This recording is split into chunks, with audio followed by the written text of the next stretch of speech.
ಈಗ ಹೆಂಗಾಗ್ಬಿಟ್ಟಿದೆ ಸರ್ಕಾರಿ ಅಧಿಕಾರಿಗೆ ಕೆಲವ್ರಿಗೆ ಲಂಚ, ಇನ್ನು ಕೆಲವ್ರು ಮಂಚ. ಇದು ಪರಿಸ್ಥಿತಿ ಇದೆ ಸರ್. ಒಬ್ಬ ವ್ಯಕ್ತಿಗೆ 40 ಲಕ್ಷ 45 ಲಕ್ಷ ಖರ್ಚು ಮಾಡಿ ಅಂತ ಒಂದು ನಿಯಮ ಇದೆ.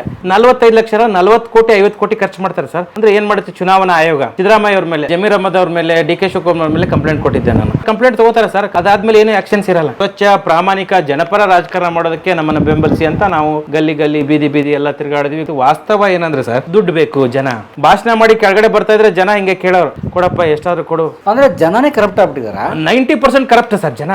ಲಕ್ಷ್ಮಣ್ ಸವದಿ ಅಂತ ಡೆಪ್ಟಿ ಚೀಫ್ ಮಿನಿಸ್ಟರ್ ಆಗಿದ್ರಲ್ಲ, ಅವರು ನನ್ನ ಕರೆದು ಹೇಳ್ತಾರೆ, ಡಾಕ್ಟ್ರೆ ಬೆಂಗಳೂರಿಂದ ಬಂದಿದ್ದೀವಿ ಮಾರೆ, ಬಿಸ್ಲಾಗ ಯಾಕೆ ಓಡಾಡ್ತಿ, ನಾ ಕೋಟ್ ಬರೋದಿಲ್ಲ, ತಕ್ಕೊಂಬಿಡು ವಾಪಸ್ಸು ಅಂತ ಹೇಳ್ತಾರೆ ನನ್ಗೆ. ಲಿಕ್ಕರ್ ಕೊಟ್ಟು ಜನ ನಿಕ್ಕರ್ ಮೇಲೆ ನಿಂತ ಹಂಗಾಗಿದೆ ಸರ್. ಹಿಂದಿಗೆಲ್ಲ ಅದೇ ಪರಿಸ್ಥಿತಿ ಇರುವಂತದ್ದು. ಲಂಡನ್ ಅಲ್ಲಿ ಫ್ರೀ ಆಫ್ ಕಾಸ್ಟ್ ಅಲ್ಲಿ ಹೆಲ್ತ್ ಕೇರ್ ಇದೆ, ಮತ್ತೆ ಫಿನ್ಲ್ಯಾಂಡ್ ನಲ್ಲಿ ಎಜುಕೇಶನ್ ಫ್ರೀ ಇದೆ, ಜರ್ಮನಿ ಅಗ್ರಿಕಲ್ಚರ್ ಇಲ್ಲಿ, ನಮ್ಮ ದೇಶ ಅದರಲ್ಲಿ ಇದೆ ಸರ್. ನಂಬರ್ 1 ಭ್ರಷ್ಟಾಚಾರದಲ್ಲ. ಇನ್ ಕೆಲವರು ಫಿಯಾನ್ಸಿಗಳಿಗೂ ಟಿಕೆಟ್ ಕೊಟ್ಟು ಗೆಲ್ಲಿಸ್ತಾರೆ. ಇದು ಪರಿಸ್ಥಿತಿ ಇದೆ ಸರ್. ನಮ್ಮ ಜನನೇ ಎಂಜಾಯ್ ಮಾಡ್ತಾರೆ. ಇದು ನಮ್ಮ ಸಾಹೇಬರದು ಸೆಟಪ್ ಇದು ನೋಡ್ರಿ ಅಂತಾರೆ. ಅದು ತಾಕತ್ ಸರ್ ಅವ್ರದ್ದು ಅಂತಾರೆ. ಬಿಜಾಪುರದಲ್ಲಿ ಇರೋಂಥ ಬಹಳಷ್ಟು ಜನ ಕುಖ್ಯಾತಿ ಪೊಲೀಸರ ಸುಪಾರಿ ತಗೊಂಡಂತದ್ದು ಘಟನೆ ಇದೆ. ಎಲ್ಲಿ ಭೀಮಾತಿರದ ಹಂತಕರದಲ್ಲಿ. ಕಾನೂನು ನಿಜವಾಗ್ಲೂ ಕಾನೂನು ಇದ್ದಿದ್ರೆ ಈಗ ವಿಧಾನಸೌಧದಲ್ಲಿ ಇರೋರು ಪರಪ್ಪನಗರದಲ್ಲಿ ಇರ್ಬೇಕಾಗಿತ್ತು, ಪರಪ್ಪನಗರವರು ಹೊರಗಡೆ ಇರ್ಬೇಕಾಗಿತ್ತು.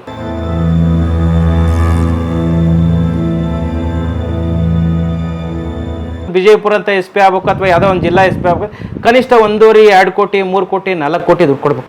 ಇದು ನಾನು ಎಲ್ಲೂ ಹೇಳ್ತಾ ಇಲ್ಲ ಸರ್. ಪ್ರಜಾವಾಣಿಯಲ್ಲಿ ಇದು ಸರಣಿಯಾಗಿ ಲೇಖನಗಳಲ್ಲಿ ಬಂದಿರುವಂತದ್ದು ರೇಟ್ ಚಾರ್ಟ್ ಹೇಳ್ತಾರಂತದ್ದು. ನನಗೆ ಬಾಯಿಗೆ ಬಂದಿದ್ದು ಮನ್ಸಿಗೆ ಬಂದಿದ್ದು ಹೇಳಿದ್ರೆ ನನ್ನ ಮೇಲೆ ಕೇಸ್ ಫಿಕ್ಸ್. ಎಲ್ಲಿದೆ ಪ್ರೂಫ್ ಅಂತ ಕೇಳ್ತಾರಲ್ವಾ, ಕೇಳಲ್ವಾ ಸರ್? ಪತ್ರಿಕೆಗಳಲ್ಲಿ ಪ್ರಕಟವಾಗಿರೋಂಥದ್ದು. ನಾನೇನಂತ ಇದ್ದೀನಿ, ಇದಕ್ಕೆ ಆನ್ಲೈನ್ ಬಿಡ್ಡಿಂಗ್ ಮಾಡಿಬಿಡಿ, ಎಲ್ಲ ಪೋಸ್ಟಿಂಗಿನೇ, ಸಂಬಳ ಎಲ್ಲ ಬೇಡ ಸರ್, ಆನ್ಲೈನ್ ಬಿಡ್ಡಿಂಗ್. ಈಗ sub inspector post 25 lakh, inspector post 60 lakh, ACP 70 lakh, DCP 1 ಕೋಟಿ. ಆನ್ಲೈನಲ್ಲಿ ಬಿಟ್ಟು ತೆಗೆದುಬಿಟ್ರೆ ಸಂಬಳ ಎಲ್ಲ ಬೇಡ ಸರ್. ಅವರು ಗಿಂಬಳನೇ. ಸಂಬಳ ಇಲ್ಲ, ನಿನ್ನ ಶಕ್ತಿ ಅನುಸಾರ ವಸೂಲಿ. ಸಂಬಳ ನಿನ್ನ ಹಕ್ಕು, ಗಿಂಬಳ ನನ್ನ ತಾಕತ್ತು, ಕೆಲಸ ನನ್ನ ಮರ್ಜಿ ಅಂತ ನಿನ್ನ ಮನ್ಸಿಗೆ ತಿಳಿದದನ್ನೇ ಮಾಡು. ಜನ ಅವಾಗ ಏನಾಗುತ್ತೆ, ಅವ್ರವ್ರ ಕೆಲಸ ಹೆಂಗಿರುತ್ತೋ ಹಂಗಾಗುತ್ತೆ. ಇಲ್ಲಾಂದ್ರೆ ಸ್ಟೇಷನ್ಗಳನ್ನ ಪ್ರೈವೇಟೈಸೇಷನ್ ಮಾಡ್ಬೇಕು. ಹೆಂಗೆ ಪ್ರೈವೇಟ್ ಹಾಸ್ಪಿಟಲ್ ಇದೆಯೋ, ರಿಲಯನ್ಸ್ ಪೊಲೀಸ್ ಸ್ಟೇಷನ್, ಅಂಬಾನಿ ಅಡ್ಡ, ಈ ಥರದ್ದು ಅವಾಗ ಏನಾಗುತ್ತೆ, ಬೇರೆ ಆಗುತ್ತಲ್ಲ. ಇದು ದುರಾದೃಷ್ಟಿ ಸರ್ ಸಿಸ್ಟಮ್ದು. ನಾನು ಯಾಕೆ ಹಿಂಗೆ ಹೇಳ್ತಾ ಇದ್ದೀನಿ ಅಂದರೆ, ಕೋರ್ಟಲ್ಲಿ ಹಿಂಗೆ ಆಗ್ತಾ ಇದೆ, ಪೊಲೀಸ್ ಸ್ಟೇಷನಲ್ಲಿ ಹಿಂಗೆ ಆಗ್ತಾ ಇದೆ, ಆರೋಗ್ಯ ಇಲಾಖೆಯಲ್ಲಿ ಹಿಂಗೆ ಆಗ್ತಾ ಇದೆ. ಇದೆಲ್ಲ ನೋಡಿದಾಗ ಅನಿಸುತ್ತೆ ನಾವು ನಿಜವಾಗ್ಲೂ ಬದಲಾಗಬೇಕಾಗಿದೆ. ಬದಲಾವಣೆ ನಾವಾಗದೆ ಇದು ಯಾವುದೂ ಬದಲಾಗೋದಿಲ್ಲ. ಈಗ ಯಾರನ್ನೋ ಕೇಳಿದ್ರು ನೀವು ಬದಲಾಗಿ ಅವ್ರಿಗೆ ಬದಲಾಗಿ ಅಂತ ಹೊರತಾಗಿ ಭಾಳ ಜನ ಹೇಳ್ತಾರೆ, ನಾವೆಲ್ಲ ಹೋರಾಟ ಮಾಡುವಾಗ ಯಾರೂ ಬರಲ್ಲ ರೀ ಡಾಕ್ಟ್ರೆ, ಯಾಕೆ ಹೋರಾಟ ಮಾಡ್ತೀರಾ, ಯಾಕೆ ಕೇಸ್ ಹಾಕ್ಸ್ಕೊತೀರಾ, ಯಾಕೆ ಫೈಟ್ ಮಾಡ್ತೀರಾ, ಏನು ಬರುತ್ತೆ ನಿಮ್ಗೆ ಇದರಿಂದ, ಬಿಟ್ಬಿಡಿ ಅಂತಾರೆ. ಅವ್ರು ನಿಜ ಅವ್ರು ಹೇಳೋವಂಥದ್ದು. ಬಟ್ ಹಂಗೆ ಅಂದ್ಕೊಂಡ್ಬಿಟ್ಟು ಈಗ ನಿಮ್ಗೊಂದು ಇರುತ್ತಲ್ಲ ಸರ್, ಕಾನ್ಸಿಯಸ್ ಅಂತ ಇರುತ್ತೆ, ಒಂದು ಪ್ಯಾಷನ್ ಅಂತ ಒಂದಿರುತ್ತೆ, ಒಂದು ಹುಚ್ಚುತನ ಅಂತ ಒಂದಿರುತ್ತೆ. ಇದು ನಾವು ಮಾಡೋದೇನೋ ಇದು ಅಂತಲ್ಲ, ಏನೋ ಸಾಹಸದ ಕೆಲಸ ಅಂತಲ್ಲ ಸರ್. ಇದರಿಂದ ತುಂಬ ನೋವಾಗುತ್ತೆ, ಬೇಜಾರಾಗುತ್ತೆ. ಆದರೂ ನಿಮಗೊಂದು ಒಳಗಡೆ ಒಂದು ಕಾನ್ಸಿಯಸ್ ಅಂತ ಇರುತ್ತೆ. ಏನು ನೀವು ಮಾಡಿದ್ಕೊಂದು ತೃಪ್ತಿ ಸಿಗುತ್ತೆ. ಯಾವುದೇ ನೋವಾಗದೆ, ಕಷ್ಟ ಆಗದೆ ಯಾವುದೂ ಸುಖ ಸಿಗೋದೇ ಇಲ್ಲ. ಈಸಿಯಾಗೂ ಸಿಗೋದಿಲ್ಲ, ಈಸಿಯಾಗಿ ಸಿಕ್ಕರೂ ತುಂಬ ದಿನ ಇರೋದಿಲ್ಲ. ಅದು ನನ್ನ ಅನುಭವದಲ್ಲಿ ಈ ಥರದನ್ನ ಕೇಸ್ ಹಾಕಿದಾಗ ಇಲ್ಲಿ ಒಂದು ಕೇಸ್ ಇದೆ, ಒಂದೇ ಎಕ್ಸಾಂಪಲು. ಜಿಲ್ಲಾ ಆರೋಗ್ಯಾಧಿಕಾರಿ ಕುಟುಂಬ ಕಲ್ಯಾಣ ಇದೆ, ಬೆಂಗಳೂರು ನಗರ ಜಿಲ್ಲೆ ಅಂತ. ಏನಂದರೆ ಒಬ್ಬ ಡಾಕ್ಟ್ರು, ಅವನು ಡಿಗ್ರಿ ಯಾವುದೋ ಇದ್ರದ್ದು BMS ಡಿಗ್ರಿ ಸರ್ಟಿಫಿಕೇಟ್ನ ಫೇಕ್ ಮಾಡಿರೋಂಥದ್ದು. ಅದಕ್ಕೆ ನಾನು ಕಂಪ್ಲೇಂಟ್ ಕೊಡ್ತೀನಿ. ಆ ಕಂಪ್ಲೇಂಟ್ ಕೊಟ್ಟಾಗ ಎಲ್ಲಿ ಜಿಲ್ಲಾ ಆಯುಷ್ ಡಿಪಾರ್ಟ್ಮೆಂಟ್ಗೆ ಕಂಪ್ಲೇಂಟ್ ಕೊಟ್ಟಾಗ ಅಲ್ಲಿ ಎಲ್ಲ ಸರ್ಟಿಫಿಕೇಟ್ ನಮ್ದು ಹೆಂಗಿರುತ್ತೆ, ಸರ್ಟಿಫಿಕೇಟ್ಸನ್ನು MBBS ಸರ್ಟಿಫಿಕೇಟ್ಸನ್ನು ನಕಲಿ ಮಾಡಿದ್ದಾರೆ, BMS ಸರ್ಟಿಫಿಕೇಟ್ ನಕಲಿ ಮಾಡಿದ್ದಾರೆ. ಅಂದರೆ ಕಲರ್ ಸ್ಕ್ಯಾನ್ ಮಾಡೋದು ಸರ್. ಕಲರ್ ಸ್ಕ್ಯಾನ್ ಮಾಡಿಬಿಟ್ಟು ಹೆಸರು ಮಾತ್ರ ತೆಗೆಯೋದು, ಅವ್ನ ಹೆಸರು ತೆಗೆದು ಫೋಟೋ ಹಾಕೊಳ್ಳೋದು. ಅಂದರೆ ಗ್ರಾಫಿಕ್ ಡಿಸೈನ್ ಮಾಡಿ ತೊಗೊಂಡು ಡಿಪಾರ್ಟ್ಮೆಂಟು ಅದೇ ಡಿಪಾರ್ಟ್ಮೆಂಟ್ದವರು ಸರ್ ಏನು ಮಾಡ್ತಾರೆ, QR ಕೋಡ್ ಅಂತ ಇರುತ್ತೆ. ಯಾವುದಾದ್ರೂ ಕ್ವಾಲಿಫೈಡ್ ಡಾಕ್ಟರ್ ಆಗಿದೆ, ಎನಿ ಕ್ವಾಲಿಫೈಡ್ ಡಾಕ್ಟರ್ಗೆ ಇಲ್ಲೊಂದು QR ಕೋಡ್ ಅಂತ ಇರುತ್ತೆ. ಅದು ಸ್ಕ್ಯಾನ್ ಮಾಡಿದಾಗ ಅದು ಬೋರ್ಡ್ಗೆ, ಅದು ರಾಜೀವ್ ಗಾಂಧಿ ಯೂನಿವರ್ಸಿಟಿನೋ, ಈಗ ನಮ್ಮದೆಲ್ಲ ರಾಜೀವ್ ಗಾಂಧಿ ಯೂನಿವರ್ಸಿಟಿ, ಅಲ್ಲಿ ಸ್ಕ್ಯಾನ್ ಮಾಡಿದಾಗ ಆ ರಾಜೀವ್ ಗಾಂಧಿ ಯೂನಿವರ್ಸಿಟಿಯಲ್ಲಿ ವೆಬ್ಸೈಟಲ್ಲಿ ತೋರಿಸುತ್ತೆ. ಇವ್ನು ರಿಜಿಸ್ಟ್ರೇಷನ್ ನಂಬರ್ ಹಿಂಗೆ, ಇನ್ನು ಕ್ವಾಲಿಫಿಕೇಷನ್ ಇದು, ಈ ಇಸ್ವಿಯಲ್ಲಿ ಮುಗಿಸಿದ, ಈ ಕಾಲೇಜಿಂದ ಮುಗಿಸಿದ, ಇಷ್ಟು ಮಾರ್ಕ್ಸ್ ಎಲ್ಲ ಸಿಗುತ್ತೆ. ಆದರೆ ಏನು ಮಾಡ್ತಾರೆ ಅಂದರೆ, ಇದನ್ನು ಜನ ಏನು ಮಾಡ್ತಾರೆ, ಅವರು ಎಲ್ಲ ಮಾಡಲ್ಲ. ಅದನ್ನು ಅವ್ನಿಗೇನದು ನಿಮ್ಗೆ ಅವಾಗಲೇ ಹೇಳಿದ್ನಲ್ಲ ಸರ್, ಡಾಕ್ಟ್ರಿಗೆ ಲೈಸೆನ್ಸ್ ಕೊಡ್ಬೇಕಂತ KPM ಲೈಸೆನ್ಸನ್ನು ಎಲ್ಲ ಡಾಕ್ಯುಮೆಂಟ್ಸ್ ಆನ್ಲೈನಲ್ಲಿ ಸಬ್ಮಿಟ್ ಮಾಡಿಬಿಡ್ತಾರೆ. ಸಬ್ಮಿಟ್ ಮಾಡಿದ ತಕ್ಷಣ ಅವ್ನು ದುಡ್ಡು ಮುಟ್ಟಿದ ತಕ್ಷಣ ಅವನು ಅಪ್ರೂವಲ್ ಮಾಡಿದ್ದಾನೆ. ಇದು ಒಂದೇ ಕ್ಲಿನಿಕ್ ಮಾಡಿದ್ದ, ಅವನು fake degree certificate, fake KPM licence. ನಾನು ಕಂಪ್ಲೇಂಟ್ ಕೊಟ್ಟಾಗ ಅದು ಏನೋ 26 ವರ್ಷದ ಕತೆ ಹೇಳಿದ್ನಲ್ಲ ನಿಮ್ಗಲ್ಲಿ ಹೊರಗಡೆ, 26 ವರ್ಷದ ಅವನಿಗೆ ಆಮೇಲೆ FIR ಮಾಡ್ತಾರೆ.